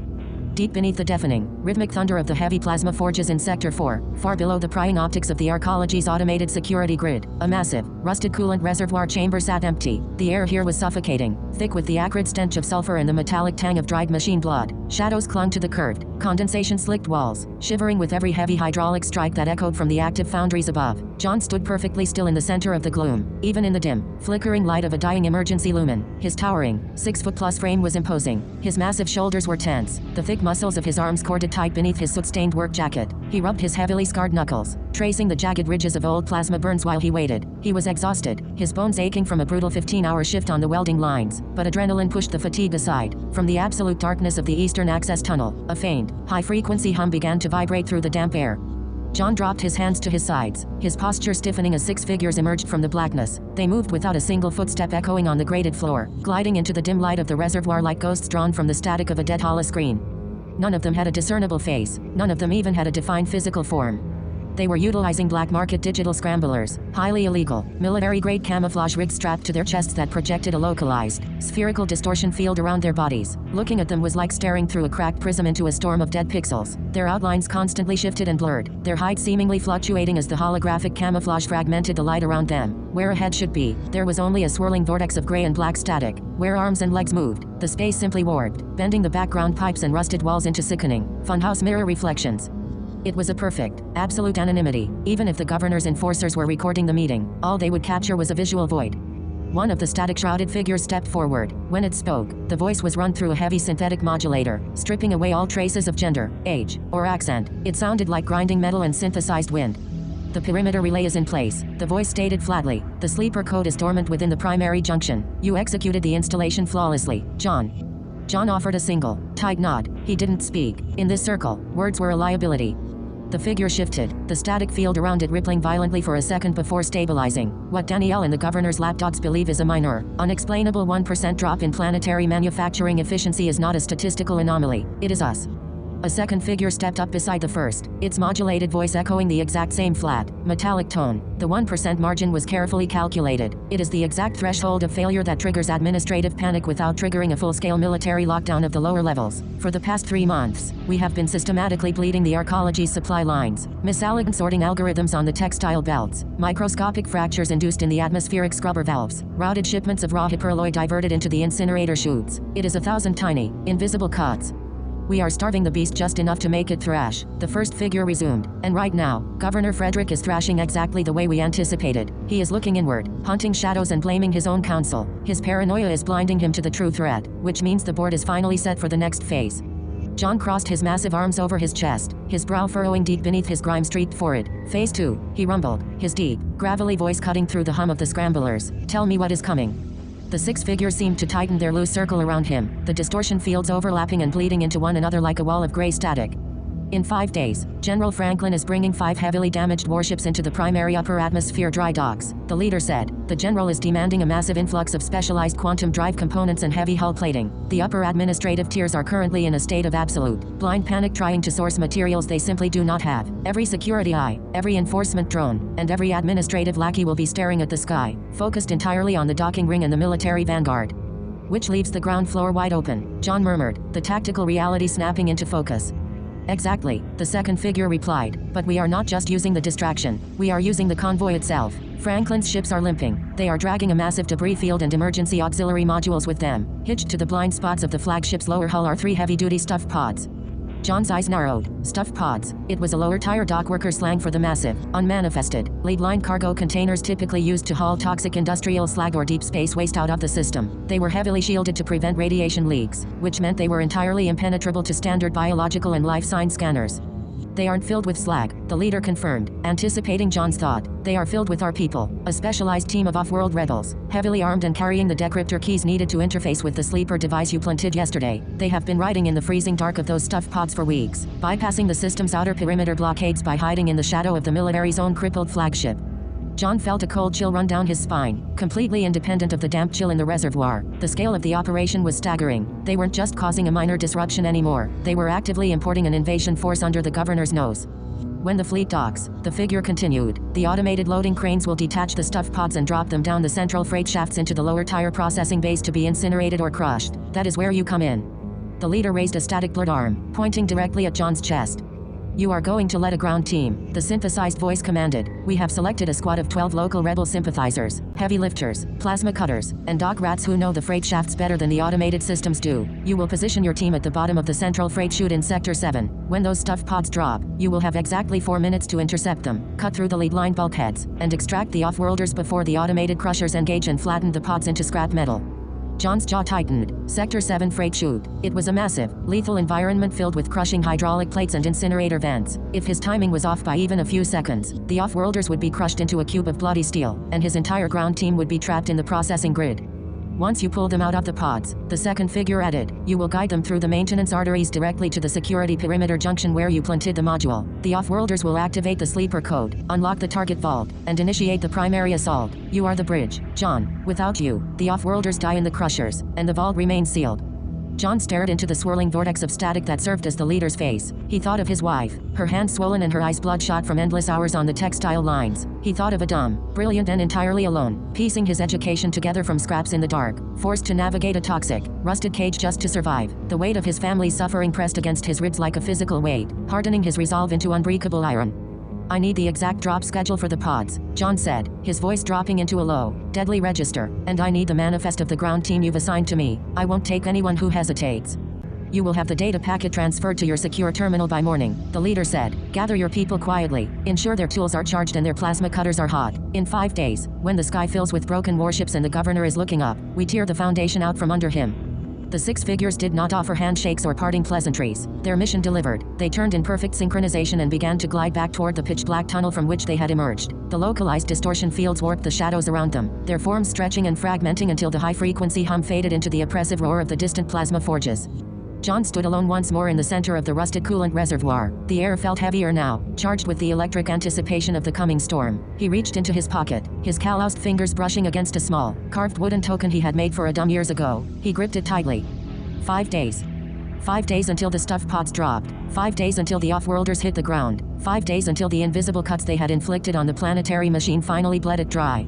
John turned away from the shadows, stepping back toward the loud, blinding reality of the industrial levels. He had a shift to finish, a team to assemble, and a revolution to ignite. Chapter 4. The alarm inside John's skull did not ring. It vibrated through the rusted steel frame of his thin cot, sending a dull tremor through his shoulder blades. He sat up slowly, his lungs instantly protesting against the cold, sulfur-tainted air of the lower residential block. His joints popped like dry twigs. Every muscle in his 6-foot frame burned from 15 hours spent on the welding lines. But physical pain was an old companion. Today was arrival day, and pain was the only proof he was still alive to see it. He sat on the edge of the cot for a long moment, resting his elbows on his knees and staring down at his thick, calloused hands. His knuckles were permanently scarred, laced with white ridges where plasma arcs had bitten into his flesh over the years. In the dim amber glow of the emergency panel outside his doorway, he reached into his pocket and pulled out the small piece of synthetic hardwood he had carved 3 years ago. It was smooth, worn polished by years of nervous friction. His thoughts drifted immediately to Adam. In the quiet darkness before the arcology woke to its brutal daily quota, John allowed himself to be a father. He thought of the boy's eyes, bright and endlessly curious, buried beneath a mop of unruly hair. Adam was a prodigy born in a scrap heap, while other kids in the lower tiers spent their days dodging security sweeps or running errands for black market fixers. Adam spent his hours in a sealed off, abandoned residential unit, quietly coaxing life out of dead technology. John remembered the week Adam turned 11, when the boy had managed to bypass a burnt-out optical array on a discarded medical datapad using nothing more than copper thread and a scrap battery. Adam didn't just fix machines. He understood their anatomy, feeling their pulse the way a surgeon felt a heartbeat. John closed his fist tightly around the carved token. A lump formed in his throat, heavy and cold. He loved the boy with a fierce, protective desperation that terrified him far more than Frederick's enforcers ever could. Adam had a mind that belonged in the high-tire research sanctums, not in the toxic smog of the plasma foundries. John knew the odds of surviving what was to come today were razor-thin. If his blood had to grease the gears of this revolution, so be it. But his soul burned with a single, consuming prayer, that Adam would grow up strong enough to navigate the bloodthirsty politics of this arcology, intelligent enough to outthink the tyrants, and brave enough to shield his mother when John was no longer there to stand between them and the dark. John stood up, tucked the wooden token into his inner lining, and pulled his heavy, reinforced work jacket over his broad shoulders. He took a deep breath of the stale air, shoved his fears into the darkest corner of his mind, and stepped out into the corridor. High above the industrial bowels of Sector 7, 300 kilometers into the cold void of space, Sierra Alpha 1 hung like a malignant scab against the black expanse of the universe. From orbit, the planet did not look like a world. It looked like an abandoned slag heap left to rot by a forgotten god. Vast, grease-stained cloud decks of copper-colored smog wrapped around its middle, punctuated only by the jagged, miles-high spires of the central arcology. The structure thrust upward through the toxic atmosphere, a colossal iron needle coated in decades of carbon soot, industrial grime, and frozen chemical runoff. Below the clouds, the surface was a barren wasteland of shattered bedrock and dry ocean beds, pitted with millions of tons of dumped scrap metal from centuries of strip mining. Suddenly, the void above the arcology rippled. Space tore open with a violent flash of pale blue radiation as 5 massive silhouettes limped out of quantum transit. Sector General Franklin's flagship, the ironclad dreadnought Vanguard, led the ragged procession. It was a terrifying testament to modern naval combat. The left flank of the cruiser was completely sheared open, exposing darkened crew decks and melted structural ribs to the vacuum. White plumes of frozen maneuvering gas hissed from ruptured conduits, floating like ghost shrouds around the hull. Great black scorch marks streaked across its heavy armor plating where rebel plasma torps had stripped away entire weapon batteries. Behind the flagship, 4 escort corvettes drifted on auxiliary thrusters, their hull plates warped and bubbling from extreme thermal stress, dragging a trail of shattered orbital debris behind them like a wake of broken bones. The fleet did not enter orbit with grace. It plummeted toward the upper docking rings like a falling mountain, thrusters firing out of sequence to arrest its deadly momentum. Down in the pristine, sunlit sanctum of the highest tier, Governor Frederick stood before a 40-foot holographic viewport, sweating profusely through his elaborate velvet robes. His 400-pound frame trembled with an intoxicating mixture of rage and sheer, unadulterated terror. Sweat dripped from his multiple chins, staining his embroidered collar as he stared at the damaged warships clogging his skies. "Where are the components?" Frederick roared, his voice cracking into an ear-splitting shriek that echoed off the polished marble walls. He spun around, pointing a thick, jewel-encrusted finger at a row of shuddering administrative aides and military officers kneeling on the floor. "He wants quantum core regulators, magnetic harness plates. Do you know what Franklin will do to me if those dry docks aren't operational when his boots hit my platform?" "Governor, please," a senior logistics officer stammered, staring at the floor, his hands shaking violently. The lower-tier foundry's manufacturing efficiency dropped 1% last month. The specialized alloy shipments were delayed in Sector 7. "I don't want excuses. I want heads," Frederick screamed, stepping forward and kicking a gilded hollow terminal, sending it shattering across the marble floor. "You are sabotaging me, all of you, the council, the warehouse directors, the dock managers. You're plotting with the lower-tier filth to make me look incompetent." His tiny, dark eyes bulged with paranoia. He paced back and forth like a caged beast, his heavy breathing sounding like a broken bellows. "I want mass arrests. Lock down Sector 4. Arrest every third labor supervisor on the smelting decks. Put the council members in security collars. If I don't have those quantum drives ready in 5 days, I will line every single one of you up on the clean air plateaus and let the execution drones clean the floor with you." He didn't know who was to blame. He had no names, no targets, no hard evidence. His mind, broken by decades of absolute power and sudden, impending doom, could only lash out in every direction at once. He rained down furious threats of total liquidation, completely unaware that his frantic, irrational demands were driving his own security grid into absolute chaos, precisely as the rebellion had planned. While Frederick raged in the clouds, John was moving through the dark. 2,000 levels below the executive suites, deep in the dripping, sound-insulated maintenance conduits of Sector 7, John stood before 12 men and women. They were heavy lifters, dock rats, and plasma torch operators from the lower base. They wore grease-stained work overalls and held industrial tools like weapons. Their eyes were wide, white, and terrified, reflecting the dim red light of the emergency conduits. "Listen to me," John rumbled, his voice low and steady as an engine block. "Upper deck security is looking at the sky. Frederick is screaming at his own shadows. This is our only window. We get in, we clear the chute, we get out. Nobody panics. Nobody operates off schedule."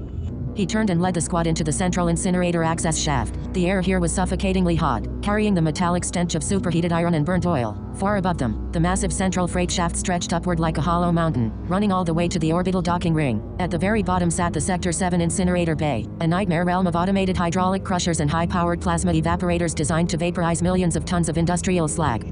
They ran into their first speed bump 50 meters from the primary access hatch. A sudden, sharp klaxon blared overhead, flashing a harsh amber light across the metal walls. An automated blast door slid down with a deafening bang, slamming into the concrete floor and sealing the corridor shut. Security sweep, one of the young dock rats gasped, his voice rising in panic as he backed away. They saw us. The drones are coming. Shut up, John barked, stepping up to the sealed door. He shoved the kid aside and slammed his thick palm against the manual override panel. The housing was locked with an old industrial keyway. Without hesitating, John jammed a heavy steel pry bar into the seam, leaning his entire body weight into the lever. The metal groaned, sparks flying into his face as the internal locking pins sheared off. Stephen, grab the secondary conduit cables, John ordered, sweat pouring down his forehead as his boot slipped on the oily floor. The automated system triggered a heat bleed lockdown because the upper dry docks are venting coolant. It's not a drone sweep, it's an atmospheric valve dump. We have 2 minutes before superheated steam fills this hall.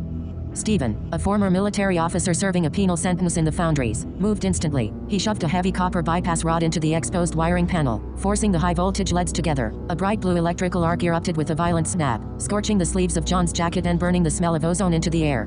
With a mechanical groan, the blast door shivered and rose 10 inches, just enough for a man to crawl through. Go, go, through the gap, John yelled, shoving the 12 workers through the narrow opening one by one. The air behind them was already shimmering with heat as the emergency steam vents opened up the conduit behind them. John squeezed through last, rolling onto the cold steel grating of the main freight chute just as a wall of roaring white steam slammed into the sealed blast door behind them. They were inside the incinerator bay. Above them, deep within the dark abyss of the central freight shaft, a sound like distant thunder began to roll down the iron walls. Orbital cranes have released, Stephen whispered, looking up into the darkness. The pods are dropping.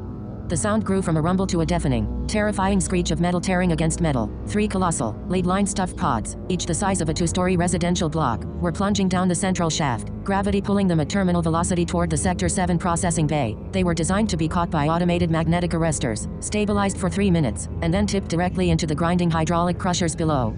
Positions, John roared, his voice cutting through the rising thunder. Get the plasma torches hot. We have 4 minutes from the moment those pods hit the gantry.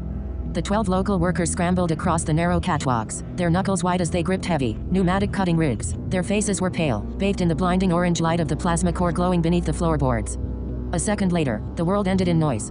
The first stuffed pod slammed into the magnetic deceleration cradle with an impact that shook the entire sector. A shockwave of rust, dust, and compressed air slammed into John's chest, nearly knocking him off the catwalk. The second and third pods crashed down a fraction of a second later, locking into the heavy steel gantry with a bone-shattering metallic crunch. Instantly, overhead timers on the wall flashed to life in bright red digital numbers. 3:59, 3:58, 3:57. Cut them out, John screamed.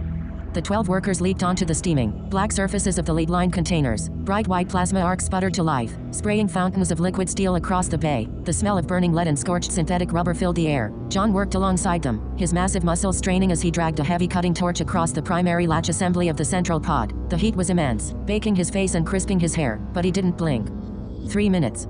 The outer hull plate of the central pod groaned under the heat. Stephen and 3 dock rats jammed heavy hydraulic wedges into the glowing red seam, pumping the manual levers with frantic speed. 2 minutes. It's yielding, Stephen shouted. Pull. With a loud, tearing screech, a 10-foot section of heavy armor plate fell away from the side of the pod, crashing onto the catwalk. Thick clouds of freezing white stasis fog poured out of the dark interior, spilling over the catwalk and falling into the glowing plasma pits below.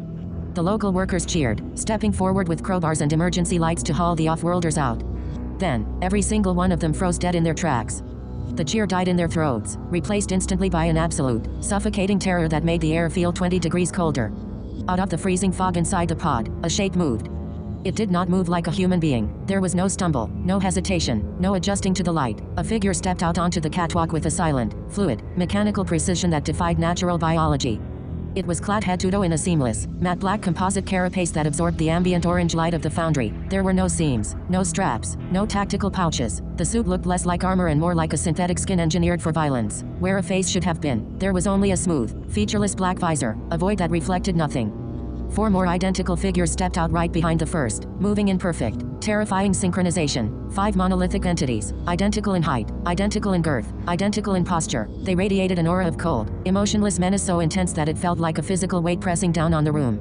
One of the young dock rats let out a strangled gasp, dropping his plasma torch. It clattered loudly against the iron floor grating. The 12 local rebels backed away slowly, their hands shaking violently as they reached for their improvised weapons. Their hard monitors, if they had been wearing them, would have been screaming. They weren't looking at freedom fighters. They felt like they were looking at imperial executioners, synthetic, hyper-aggressive killing machines that had been sent to liquidate every living soul in the room. Back up, get back, one of the lifters stammered, his eyes wide with sheer panic as he raised a heavy iron pipe. They're not human. Look at them, they're not human. The lead figure of the five turned its featureless visor toward the trembling worker. The movement was instant, locked on, and dead silent. The atmosphere in the base snapped so taut it felt as if a single spark would detonate the air. John stepped directly between his trembling crew and the five black armored figures. Sweat was dripping off his chin, his chest heaving as the overhead timer flashed red. 042, 041, 040. He looked into the black void of the lead operative's visor. He could feel the hyper-aggressive threat aura pulsing off the squad. The deliberate, terrifying projection of absolute power meant to make every living creature in this galaxy bow down out of sheer survival instinct. Unit 07, John said, his deep voice heavy, steady, and unyielding against the roar of the machinery below. Welcome to the junk pile.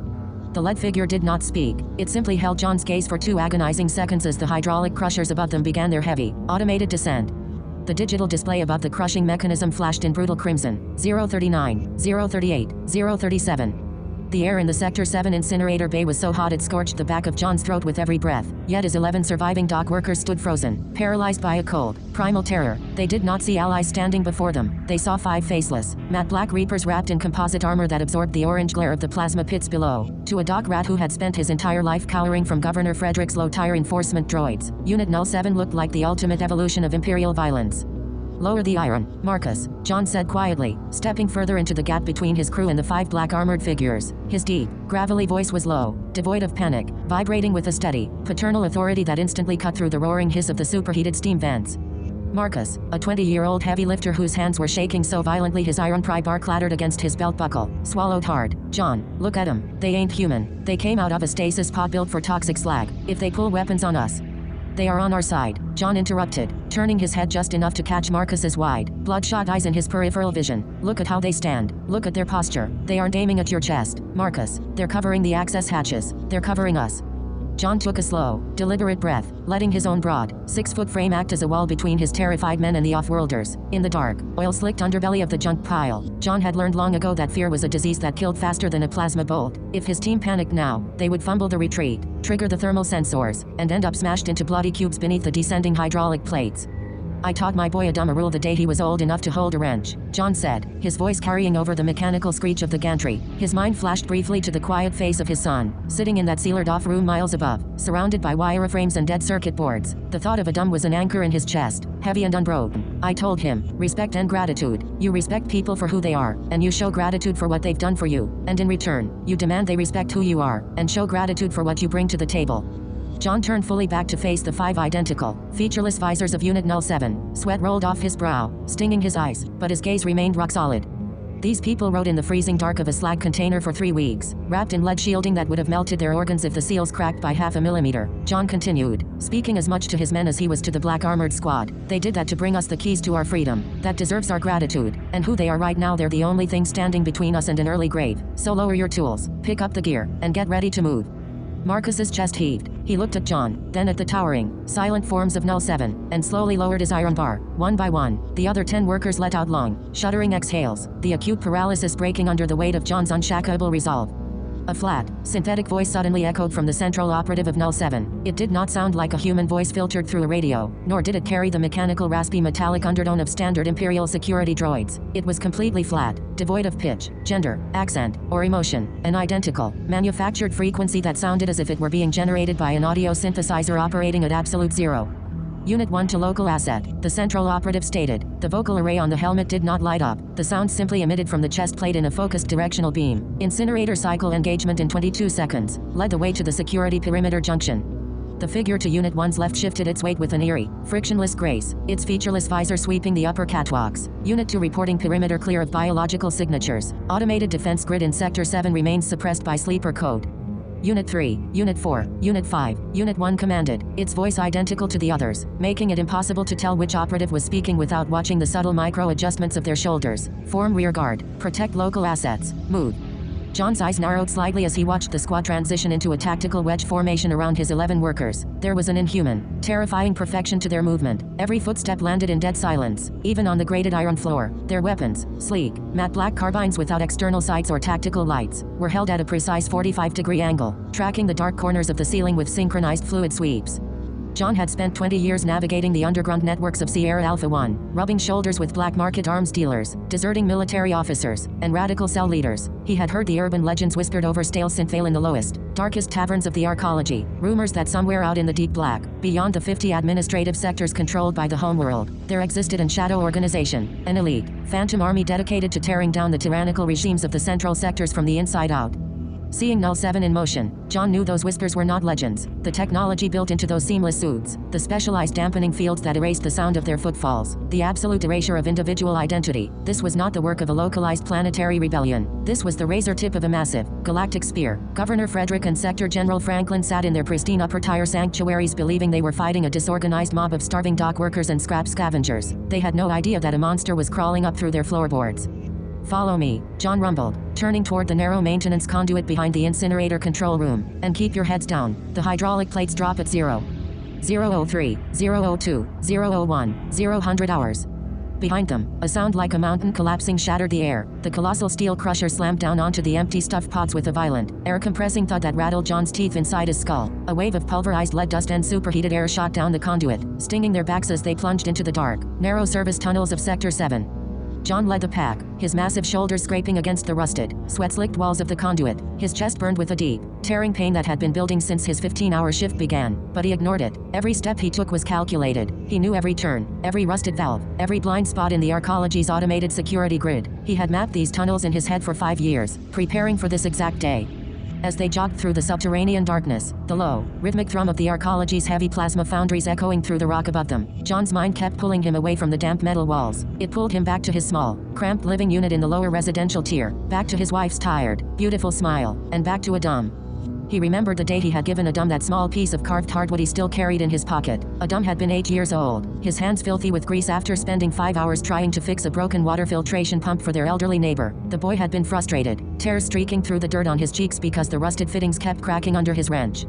"Why do I have to fix it, Dad?" little Adam had asked, his voice cracking with exhaustion. "Mr. Henderson doesn't have any credits to pay us. He's just an old man who sits in the hallway." John remembered kneeling down on the cold concrete floor, taking the boy's tiny, grease-stained hands in his own massive, scarred palms. "We don't do it for credits, son," John had told him, looking deep into the boy's wide, amber eyes. "We do it because Mr. Henderson worked 40 years in the smelting pit so people like us could have air to breathe. That's called respect, Adam. You respect what he gave up for this floor, and when you fix his palm, he shows gratitude by sharing his bread with your mother. That's how human beings stay human down here. The moment we stop showing respect and gratitude to each other, Governor Frederick wins. The machine wins." John wiped a mixture of sweat and grease from his eyes as he rounded a sharp corner in the conduit. "I hope you remember that, boy," John thought, his heart aching with a fierce, suffocating love. "I hope you remember every word when the sky turns to fire." "Hold, Unit 1's cold," synthetic voice sliced through John's memory. John instantly raised his hand, halting the line of workers behind him. They were standing at the threshold of a massive, circular junction vault. The air here was noticeably colder, carrying the sharp, chemical tang of high-voltage insulation and ozone. This was the primary security perimeter junction for Sector 7, a heavily armored hub that routed power, data, and security feeds between the lower industrial levels and the central vault deep within the rock face. In the center of the room sat the primary data terminal, a massive, cylindrical column of reinforced steel covered in glowing optical conduits and heavy locking clamps. It was the exact terminal where John had risked his life 36 hours ago to plant the sleeper device. "Target identified," Unit 2 reported its featureless visor locked onto the terminal. "Sleeper device status, dormant, system integrity at 98%. Unit 1 stepped forward, pulling a compact, silver interface module from a concealed housing in its forearm armor, deploying off-world decryption key. Time to override, 2 minutes, 30 seconds.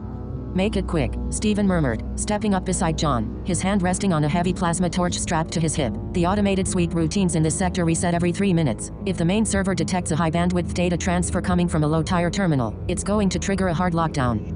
Unit 1 did not respond. It simply jammed the silver module directly into the core junction port. Instantly, the glowing blue optical lines covering the terminal turned a harsh, frantic purple. High-speed streams of encrypted code began cascading down the terminal's diagnostic screens, illuminating the dark junction room in a pulsing, unnatural light.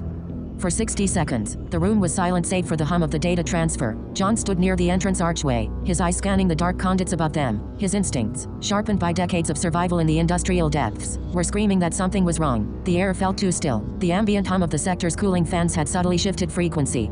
"Unit 3, John said, turning his head toward the black armored operative standing near the left tunnel. "Check the primary relay line overhead. Is the power draw normal?" Before Unit 3 could adjust its visor, a deafening, high-pitched screech shattered the silence of the vault. Red emergency strobes erupted across the ceiling, drowning the room in blood-colored light. From the heavy steel archways above the 4 entry tunnels, thick blast shields began sliding down with a violent, pneumatic hiss. Warning, an automated, synthesized female voice echoed from the ceiling speakers. Unusual data transfer detected on primary junction 7 alpha. Counter-intrusion protocol engaged. Hard lockdown initiated. Automated defensive sweep deploying in 30 seconds. Damn it, Marcus yelled, lunging toward the exit tunnel as a massive steel blast door slammed shut, sealing off their retreat. The system caught the key. The key is working, Unit 1 stated flatly, its hands remaining perfectly still on the interface module as the purple code cascaded faster across the screens. Decryption progress, 40%. Override cannot be interrupted. If the module is removed prior to completion, the sleeper code will be permanently purged from the primary data bus. We can't stay in here, Stephen shouted, drawing his plasma torch as a heavy metallic grinding noise began echoing from the ventilation shafts above. Those are automated defense turrets in the ceiling. Once those hatches open, they'll fill this room with high-frequency laser fire. There's no cover in here. John looked at the terminal. The decryption timer on the silver module was counting down. 120, 119, 118. He looked at his 11 men, huddled together in the center of the room, their eyes wide with panic. He looked at Stephen, his loyal friend who had sacrificed his own freedom to help build this resistance. Then he looked toward the northern blast door, the door that led directly to the central vault where the atomic integrator was supposed to be resting. The blast door was descending rapidly, its heavy steel teeth just 2 feet from slamming into the concrete floor. If that door sealed completely, the electronic locks would engage, trapping them in the junction room to be shredded by the automated turrets, and the vault would remain sealed forever. Stephen, John said. His voice was no longer loud, it was soft, clear, and absolute. Stephen turned, looking at John. The color drained from Stephen's face as he saw the expression in John's eyes. John, no, don't look at me like that. We move together. The blast door's override mechanism is on the outside of the frame, John said, stepping toward the descending steel door. The main breaker is jammed under the primary hydraulic track. Someone has to lift the manual release lever and hold the high-voltage bypass cables together from the outside so the door stays open while the decryption finishes. John, the high-voltage line will burn you alive, Stephen yelled, lunging forward to grab John's arm. We can find another way. Unit 07 can cut through the door. Unit 07 needs every second to finish the decryption, John barked, shoving Stephen back with a single, powerful push that sent the younger man staggering. If they stop now, the sleeper code dies. The off-worlders die. Everything we built for 5 years disappears. John turned and looked at the 5 black armored figures of Unit 07. For the first time, Unit 1 paused, its featureless black visor tilting slightly toward John. Local asset John, Unit 1 stated, its synthetic voice remaining eerie and flat despite the red strobes flashing around them. Manual override of the secondary blast shield requires sustained physical contact with exposed 440-volt conduit lines. Biological survival probability is 0%. John offered a small, tired smile. The fear that had been lingering in the corners of his mind for weeks suddenly evaporated, replaced by a profound, serene clarity. He wasn't afraid anymore. He was a father, and his work was almost done. Tell my son, John said, looking directly into the black void of Unit 1's visor, that his father kept his word. Tell him to respect who he is, and never stop showing gratitude to the people who fight beside him. Without waiting for a response, John dropped to his knees and slid his massive 6-foot frame under the descending edge of the heavy steel blast door, tumbling out into the outer corridor just as the door slammed down to within 3 inches of the floor. John, Stephen's voice screamed from the other side of the steel plate, muffled and desperate. Outside in the outer corridor, the automated defense grid was already waking up. 2 heavy, dual-barrel plasma turrets dropped from the ceiling hatches 30 feet away, their targeting lasers painting bright red crosses across John's chest. John didn't look at the turrets. He scrambled to his feet, lunging toward the open high-voltage junction box mounted beside the blast door. The heavy copper bypass cables were thick, frayed, and humming with lethal energy. For a dumb, John whispered, his hands steady as iron. He grabbed the 2 raw, exposed high-voltage cables with his bare, calloused hands and slammed them together against the manual override terminal. A blinding, violent blue explosion of electrical energy erupted instantly. Thousands of volts of raw industrial current surged through John's hands, shooting up his arms and tearing through his nervous system. His body seized violently, his muscles locking into absolute rigidity as the smell of burning flesh and scorched fabric filled the narrow corridor. The electric shock was an agonizing inferno that tore through every cell in his body, but John did not let go. His fingers, fused to the copper wires by the extreme heat, held the circuit tight. With a loud pneumatic groan, the heavy steel blast door shuddered, locked in place 3 inches above the floor, refusing to seal shut. Hold it, John's mind screamed through the blinding white pain that consumed his vision. Hold it for the boy, hold it for the revolution. The dual plasma turrets down the hall locked onto his standing silhouette. A volley of superheated blue plasma bolts erupted from the barrels, tearing through the air and slamming into John's chest and shoulders. The impact tore through his heavy work jacket, cauterizing his flesh and knocking the breath from his lungs. But his locked, electrical muscle spasms kept his hands clamped onto the high-voltage wires. He stood like an iron colossus in the center of the corridor, taking the full brunt of the automated system's fury, refusing to fall. Inside the junction room, the silver interface module on the central terminal chimed with a clear, high-pitched tone. Decryption complete, Unit 1 announced flatly, pulling the module from the port. Primary vault security overridden. Sleeper code active. The heavy vault doors at the far end of the room hissed open, breaking a seal that had remained untouched for 25 years. Stephen and the 11 workers scrambled under the jammed blast door, rushing out into the corridor. Stephen caught John's collapsing body as the high-voltage circuit finally shorted out, showering the hall in dying sparks. The plasma turrets above clicked off, their targeting systems cleared as the sleeper code flooded the sector's main mainframe. Stephen fell to his knees on the cold floor, cradling John's upper body in his arms. John's chest was ruined, his hands charred black, his breathing a shallow, wet rattle, yet, his eyes were open, staring up through the dim red emergency lights toward the ceiling. John, hold on, brother, Stephen sobbed, his hands covered in soot as he pressed against John's chest. We got it open, the vault is open. John's trembling, blackened right hand moved slightly, his fingers weakly brushing against the inner pocket of his jacket where the small carved wooden token rested. He couldn't speak, his throat was scorched, his lungs failing, but as he looked up into Stephen's weeping face, a faint, peaceful warmth settled behind his eyes. He didn't see the dark, grease-stained walls of Sector 7 anymore. In his mind, he saw a dome. He saw his son standing on the sunlit upper plateaus of a free world, holding his mother's hand, looking up at a clean blue sky that had never known the smog of Governor Frederick's foundries. He saw a boy who would grow into a strong, righteous man, a man built on respect, built on gratitude, built on the unbreakable foundation his father had laid with his final breath. Unit 1 stepped through the jammed blast door, its matte black suit pristine, its featureless visor looking down at the dying man. Local asset John, Unit 1's cold, identical voice echoed through the quiet corridor. Your mission objective has been achieved. John's chest gave one final, slow rise, and then sank still. The harsh, rhythmic thrum of the Arcology's plasma foundries echoed through the rock around them. But for John, the noise finally faded into absolute, beautiful silence. Chapter 5. The silence that followed John's final, shuddering breath was heavier than the steel blast doors hanging above them. Stephen remained on his knees in the slick oil and scorched suit of the corridor, his large, scarred hands cupped beneath John's neck. The heat from the plasma burns on John's chest was still radiating into the damp air, carrying the sickening, sweet stench of charred flesh and burnt synthetic insulation. Stephen did not look up. His eyes were fixed on John's face, on the quiet, unnatural stillness that had settled over features that had spent 50 years carved in perpetual, stubborn endurance. Around them, the red emergency strobes of the junction vault continued to rotate in silent, rhythmic sweeps, bathing the concrete walls in a slow, blood-red pulse. 10 feet away, the 5 operatives of Unit 07 stood like obsidian statues carved directly into the shadows. Their matte black composite suits showed not a single scratch, not a smudge of grease, not a flicker of heat. They did not shift their weight, they did not sigh, they did not offer the quick, muttered prayers that human soldiers gave to the dead. They simply existed in a terrifying, mechanical vacuum, their featureless visors pointed into the gloom of the open vault corridor. Behind Stephen, the remaining 10 dock workers were breaking apart. The thread of collective purpose that John had spun out of sheer willpower had snapped the second his heart stopped beating. He's dead, a worker named Guard whispered, his voice cracking as he stumbled backward, dropping his pneumatic cutting rig onto the iron floor grating. The heavy steel tool clattered with a hollow, echoing sound that made everyone flinch. John's dead. Look at him. His hands are melted to the wires. He's dead.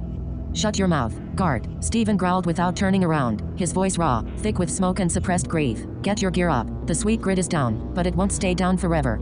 For what? Another worker, a lean, nervous crane operator named Dax, screamed back. His eyes were wide, bloodshot, popping out of a face caked in black grease and sweat. He waved a wildly trembling hand toward the silent figures of 07. Look at these things, Stephen. They aren't rebels. They aren't even people. We just watched John burn himself to ashes for a bunch of silent executioners and an empty corridor. I didn't sign up for this. None of us signed up to be butcher meat in a hole.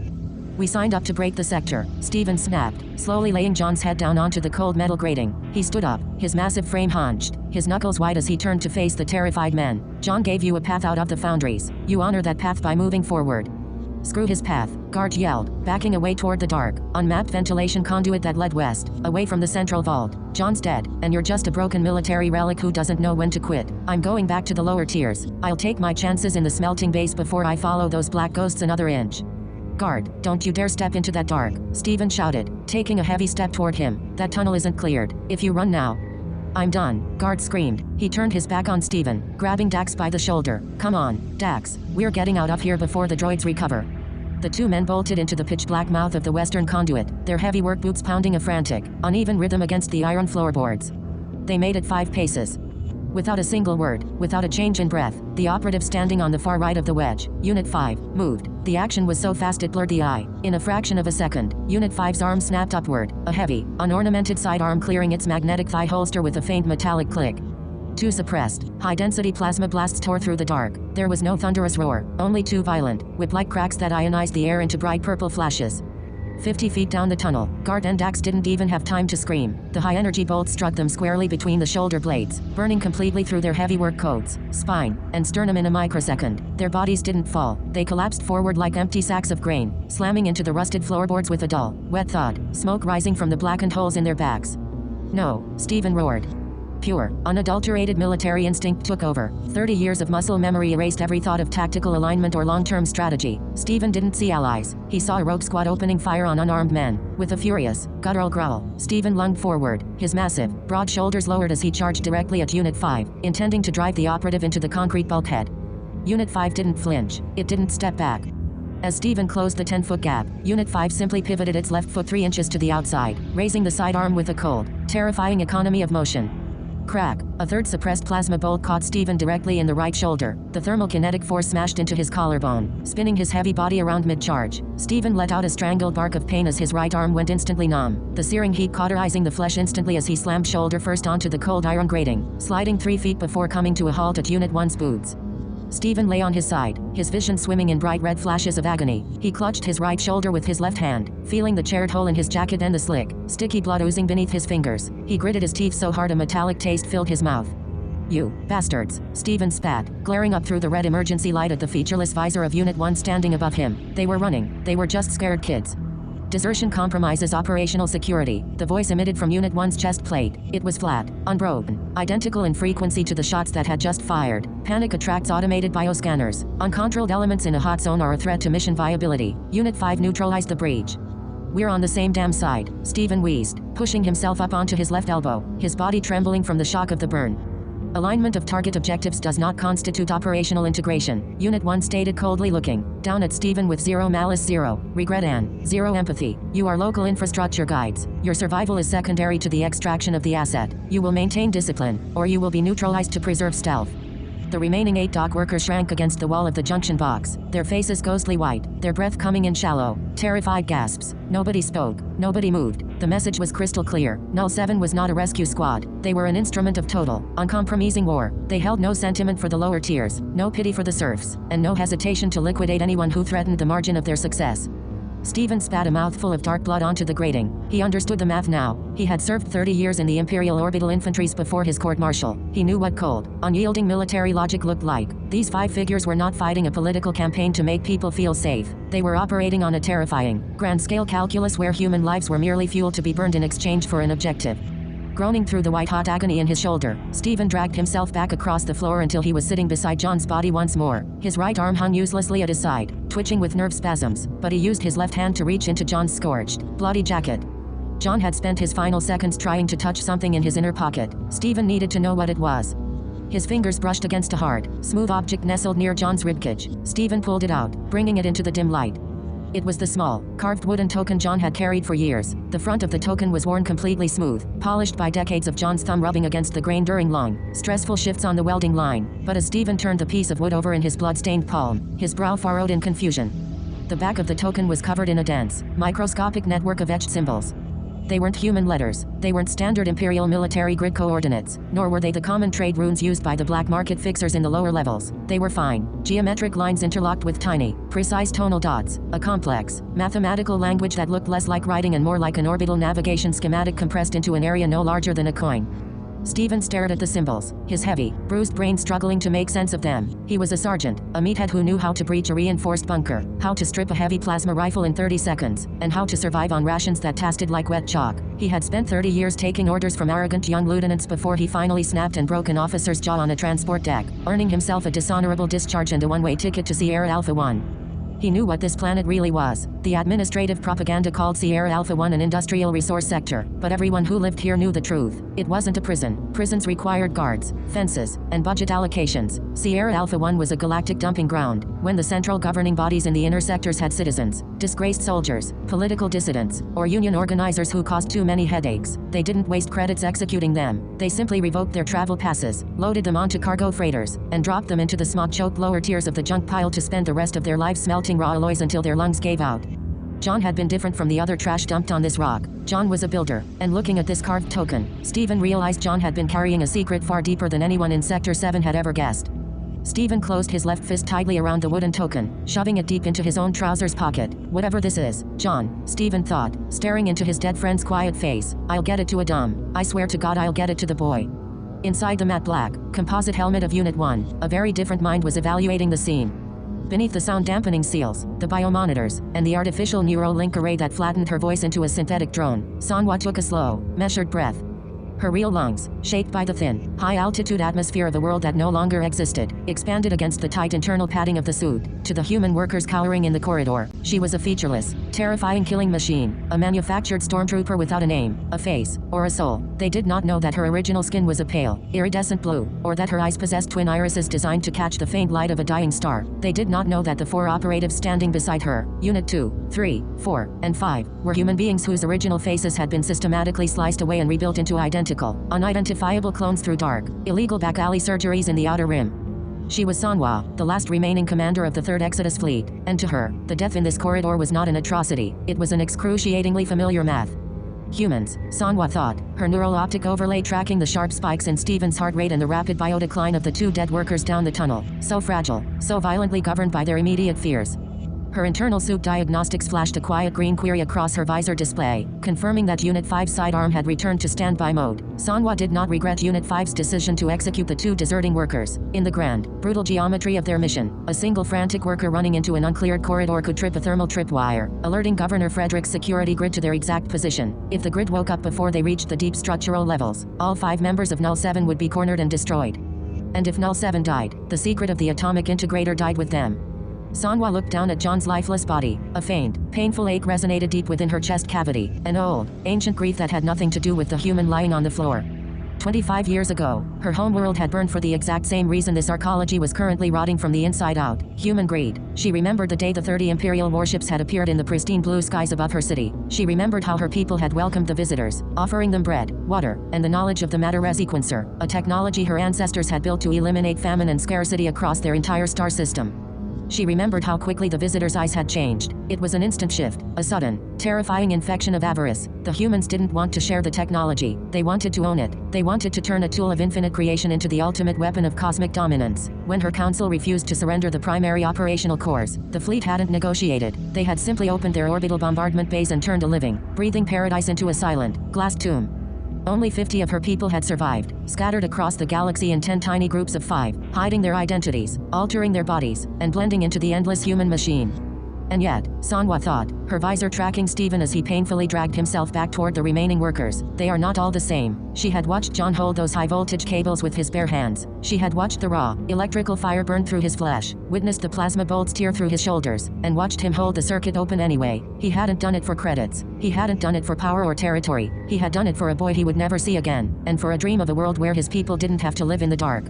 It was a staggering, irrational display of self-sacrifice, the exact same self-sacrifice her own father had shown when he shoved her into the last stasis pod 25 years ago. Humanity is a disease created by its leaders, Sanhua thought, her voice synthesizer remaining dead silent as she processed the tactical data routing through her helmet. The rulers are monsters, but the serfs are just host bodies, crushed beneath the weight of the same iron boot that shattered my world. Unit 1, Unit 2's synthetic voice pinged on their private, encrypted neural channel, a frequency that bypassed the external speakers entirely. Local asset John is deceased. Local asset Stephen is combat impaired with a 3rd-degree thermal puncture in the right deltoid. Structural integrity of the remaining local crew is compromised by 62%. Recommendation, execute remaining local assets to optimize movement speed. Sanhua paused, her twin irises narrowing behind her polarized visor as she looked at Stephen. Negative. Unit 2. Sanhua responded across the private neural link, her voice inside her own helmet carrying its natural, soft melodic cadence that no human would ever hear again. The former sergeant knows the structural layout of the unmapped support levels below Sector 7. Our orbital schematics are 25 years old. The arcology has expanded downward since the probe was launched. We need his physical knowledge to navigate the support spans. Understood. Unit 1. Unit 2 replied instantly, its neural feedback showing total compliance. Adjusting tactical parameters. Stephen designated as primary local guide. Sanhua switched her communications feedback to the external chest speaker. The cold, flat, manufactured drone returned instantly. Stand up, Sergeant, Sanhua commanded, pointing her featureless visor directly at Stephen. Stephen wiped the blood from his mouth with his left sleeve, groaning as he pushed himself up against the concrete wall. His face was gray with pain, his right arm hanging limp, but his eyes were burning with a dark, stubborn defiance. "I'm up," he rasped. "Where are we going?" "The vault is empty," Sanwa stated flatly. Stephen froze, his eyes widening. "What?" "The primary chamber inside the vault is empty," Sanwa repeated, her synthetic voice showing no emotion, though inside her suit, her heart was beating with a cold, desperate rhythm. "The pedestal shows a dust margin consistent with a removal event occurring approximately 25 years ago. The atomic integrator is no longer in Sector 7. A collective gasp went up from the 8 surviving workers. Stephen felt as if someone had slammed a sledgehammer into his stomach. "Empty? John died for an empty room."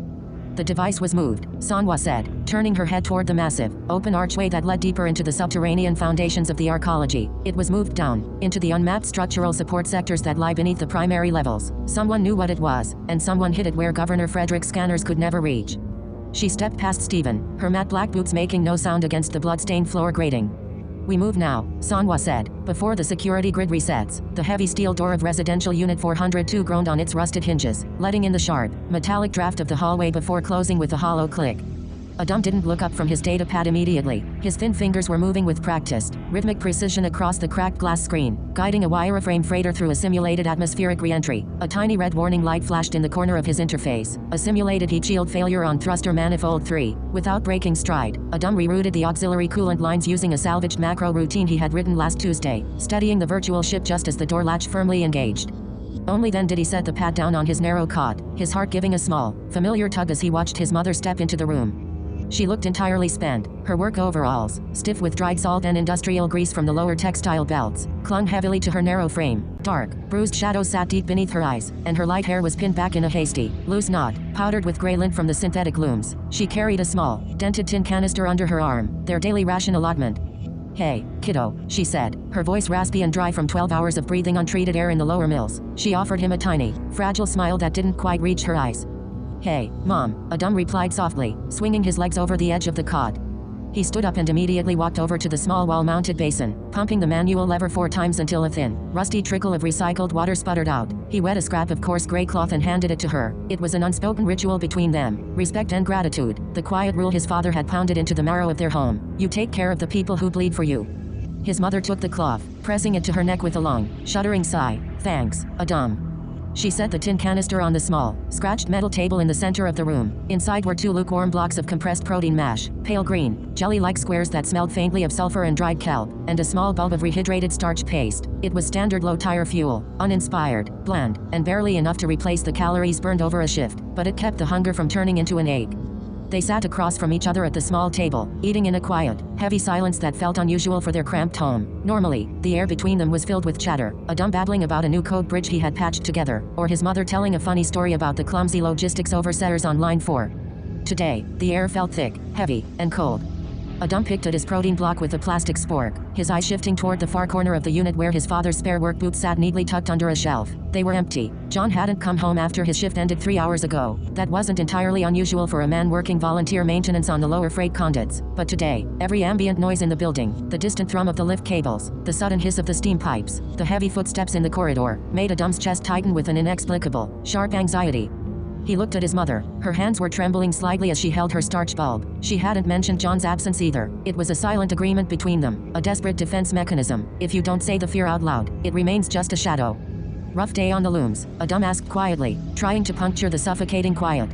"They increased the line speed by 5%, she murmured, wiping a trace of starch from her lip. "Governor's office sent down a new quota directive this morning. Everyone's jumping at shadows." The supervisors were screaming at the floor techs before the shifts even rotated. She set her foot down, staring aimlessly at the scratched metal tablet up. "It just feels wrong today, Adam. The whole sector feels like a pipe about to burst." "Dad knows how to handle the supervisors," Adam said, his voice rising slightly, as much to convince himself as her. "He knows every blind spot in Sector 7. His mother looked up at him, her eyes softening with a sad, gentle tenderness. "I know he does, sweetheart, I know." She finished her portion slowly, clearly forcing the bland food down for strength rather than hunger. When she was done, she stood up, washed her hands in the thin trickle of the basin, and walked over to the narrow wooden cabinet set into the far wall. It was the only piece of real wood in the entire unit, salvaged by John years ago from an abandoned administrative office in the upper mid-tiers. Inside was her haven. She reached in with delicate, calloused hands and pulled out a wide, shallow metal tray. On it rested her cherished life's work, a meticulous, handcrafted miniature model of a pre-industrial farmstead. In a world made entirely of rusted steel, toxic smog, and cold concrete, her tiny farm was a miracle of quiet patience. Over 12 years, she had gathered microscopic scraps from every corner of the arcology to build it. The tiny farmhouse was built from slivers of real pine crate shavings glued together with dried resin. The fences were made from copper wire pulled from dead terminal relays, straightened and twisted into delicate rails. The little crops of wheat were crafted from frayed yellow thread scavenged from the textile mill waste bins, and the tiny soil patches were made from crushed, dry tea leaves mixed with fine iron dust. She set the tray gently on her lap as she sat back down on her cot. She pulled a tiny pair of tweezers and a needle file from her pocket, her tired face instantly softening as she leaned over the model. Adam watched her from across the room. He loved seeing her work on it. Whenever the heavy iron weight of the junk pile threatened to crush her spirit, she would sit with her tiny farm, carefully gluing another fence post or shaping a miniature water trough out of a scrap of foil. It was her escape, a quiet, stubborn protest against the cold, artificial cage they lived in, a dream of a world where soil was soft, the air smelled like rain, and children grew up under an open sky rather than a ceiling of rusted iron pipes. "Is that a new barn door?" Adam asked, leaning forward on his elbows. She murmured, her tweezers carefully positioning a tiny piece of shaved resin against the miniature wooden wall. "Scavenged a bit of red plastic wrapper from the canteen trash. If I slice it thin enough, it looks like weathered paint." "It's really cool, Mom," Adam said softly. "It's coming together, kiddo," she whispered, her eyes fixed on the tiny wooden house. "Just needs a little more time."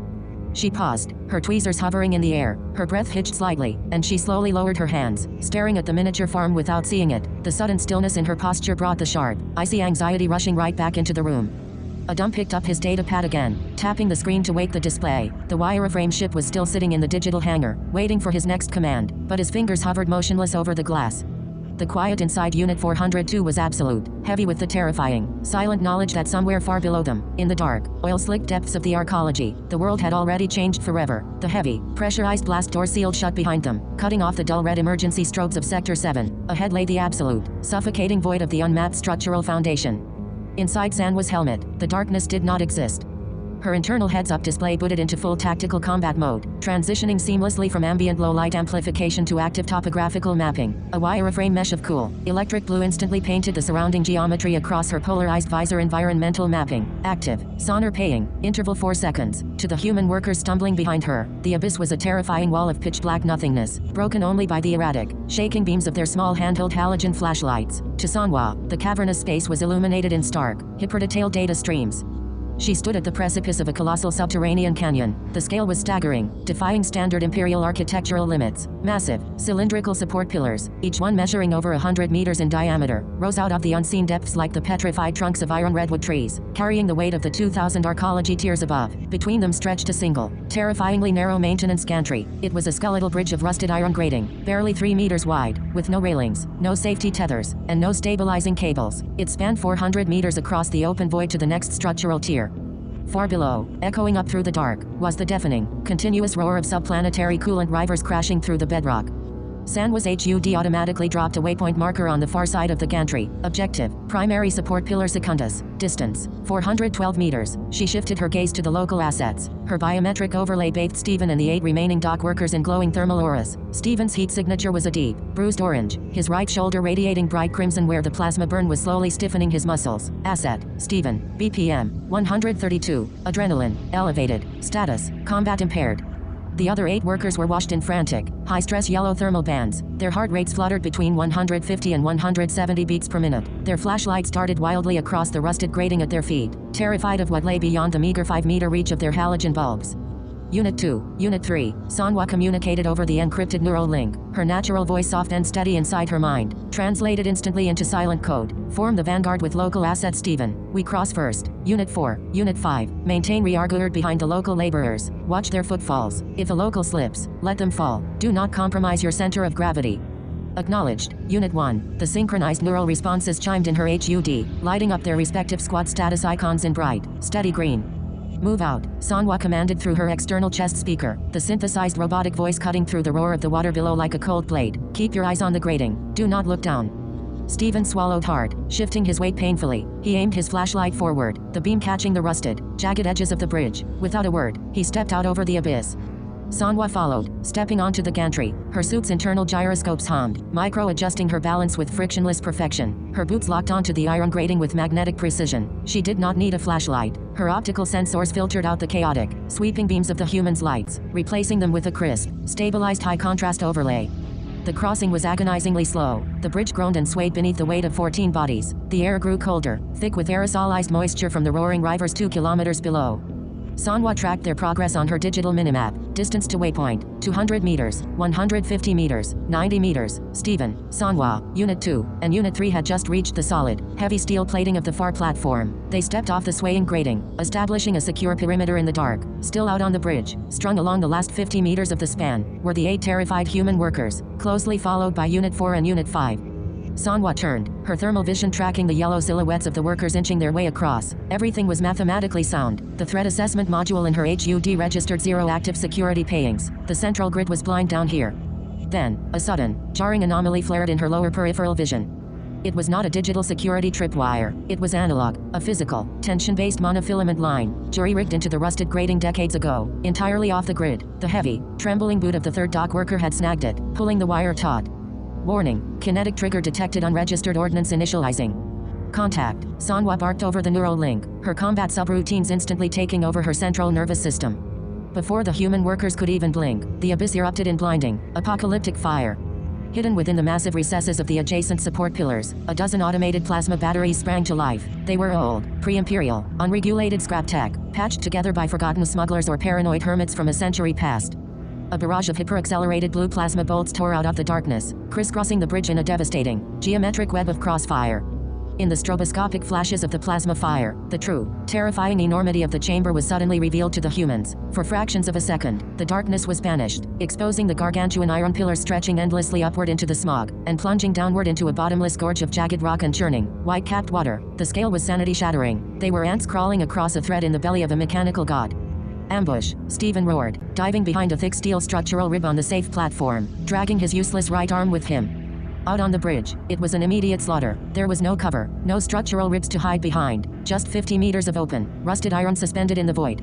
Sanwa's HUD went frantic, prioritizing targets as her combat reticle snapped onto the concealed plasma batteries threadlock acquired. Firing, she raised her carbine, the weapon interfacing perfectly with her visor, and squeezed the trigger. Suppressed, high-density bolts fired back into the dark, but the angle was impossible. The turrets were recessed deep within heavy armor plating. On the bridge, the first volley of plasma struck the human workers. Sanwa's thermal overlay registered the catastrophic biological trauma in horrifying, high-definition data. The worker who had tripped the wire was hit simultaneously by 3 bolts. His thermal silhouette spiked from yellow to blinding, superheated white as the plasma vaporized his torso. His upper half simply disappeared, while his legs collapsed forward onto the grating, smoking heavily. 2 more workers, screaming in sheer panic, dropped their flashlights and turned to run back the way they came. A heavy, rapid-fire plasma repeater mounted on the lower pillar tracked their movement. A sweeping line of blue fire walked across the bridge. The kinetic impact tore through their legs, severing bone and muscle in a microsecond. They didn't even have time to register the pain before their momentum carried them over the edge. Sanwa watched their thermal signatures tumble over the side, their screams echoing wildly off the iron pillars, fading rapidly into the roar of the water below.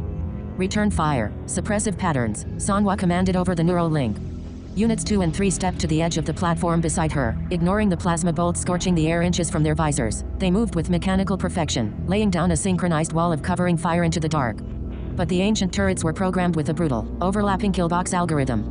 Another dock rat, a young kid barely out of his teens, froze in the center of the bridge, his hands clamped over his ears in pure, paralyzed terror. The strobing flashes lit up his wide, tear-streaked face biometrics. Shock state, immobilized. A heavy plasma slug caught him square in the chest. The concussive force lifted him off his feet, throwing him backward into another worker. The 2 bodies tangled, sliding across the slick, rusted iron grating until they slipped beneath the bottom wire, plunging into the abyss in a tangle of flailing limbs. The remaining 3 workers threw themselves flat against the grating, crying, praying, trying to press their bodies into the very atoms of the iron. It was useless. A secondary cluster of mortars on the far wall thudded heavily, lobbing 3 glowing thermal detonators high into the air. Sanwa's HUD tracked the parabolic arcs of the explosive's trajectory. Critical. Impact in 1.2 seconds. Unit 4, Unit 5, evasive maneuver, Sanwa screamed in her mind. The detonators landed directly on the grating amidst the huddled humans. The explosion was a blinding sphere of white-hot kinetic force. The blast utterly consumed the remaining 3 workers, turning them into a spray of ash and superheated shrapnel. The shockwave tore through the bridge, ripping a massive 10-meter section of the iron grating entirely free from its moorings. Unit 4 and Unit 5 had been advancing through the plasma fire, their matte black armor absorbing glancing blows that would have melted standard infantry plating, but they could not absorb the structural collapse of the bridge beneath their feet.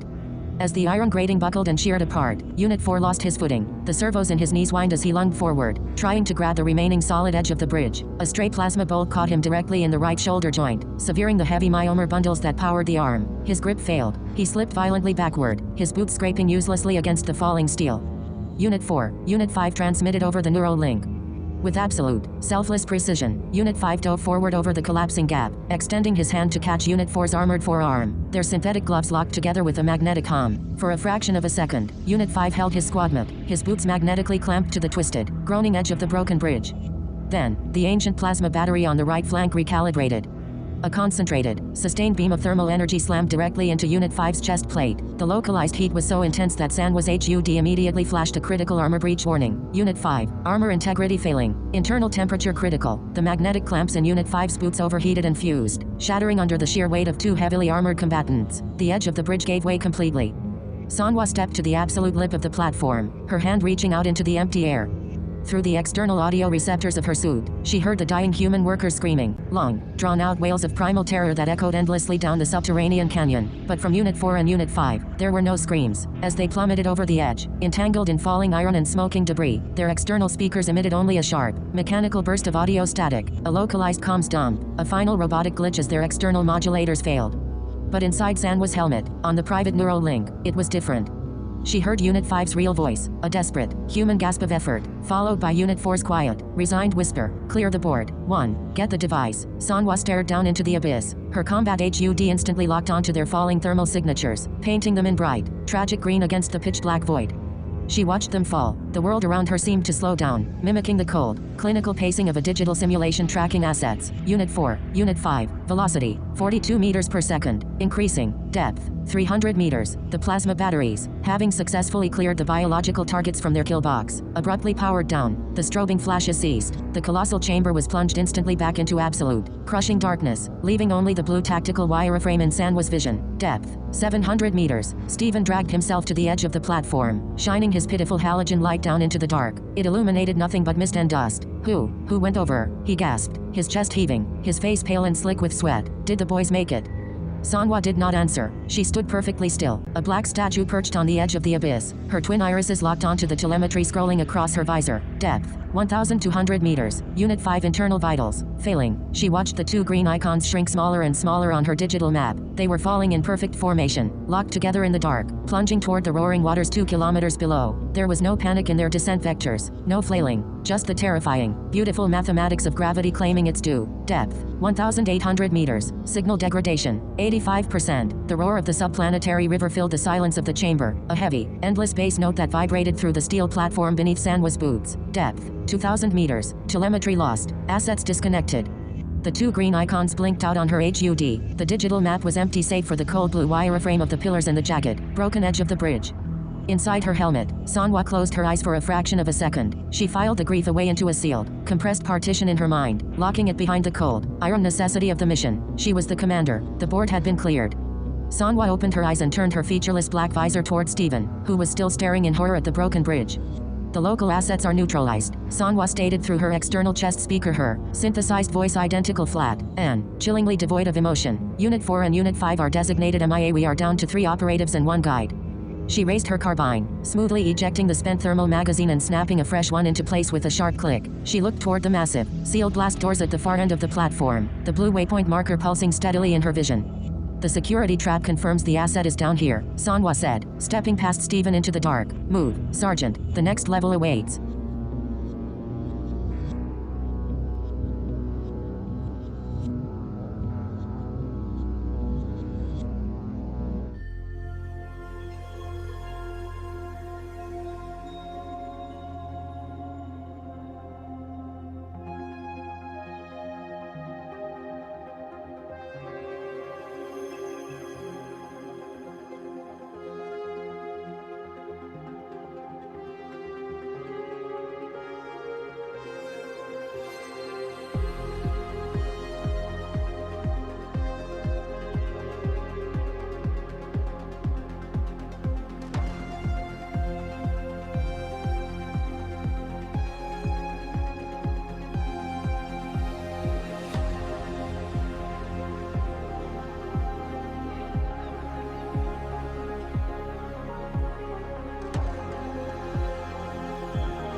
Alrighty, welcome back everyone.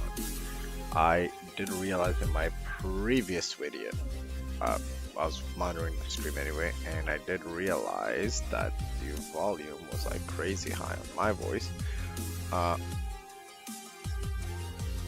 Yeah, that sounds perfect. So a light listenable volume. That sounds pretty cool. Alright. Oh, I hope you all enjoyed that. So that was chapters 1 through 5. I still need to write the remaining chapters, of course. But I got this weekend, and then back to work, of course, I go.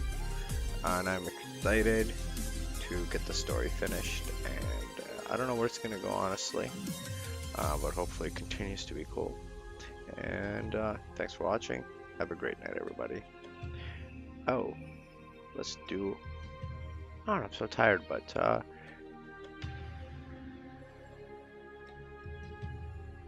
just trying to think of something. 1 second.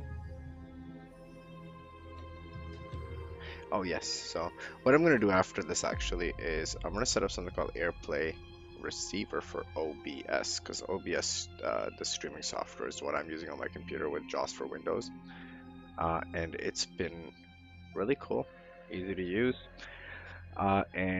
So I'm gonna get off this stream. If I can install the AirPlay, then I might be able to do like reaction videos, watching shorts, or some of these podcasts that I do like to watch anyways. So who knows, can get some maybe cool clips out of that. But other than that, what is it?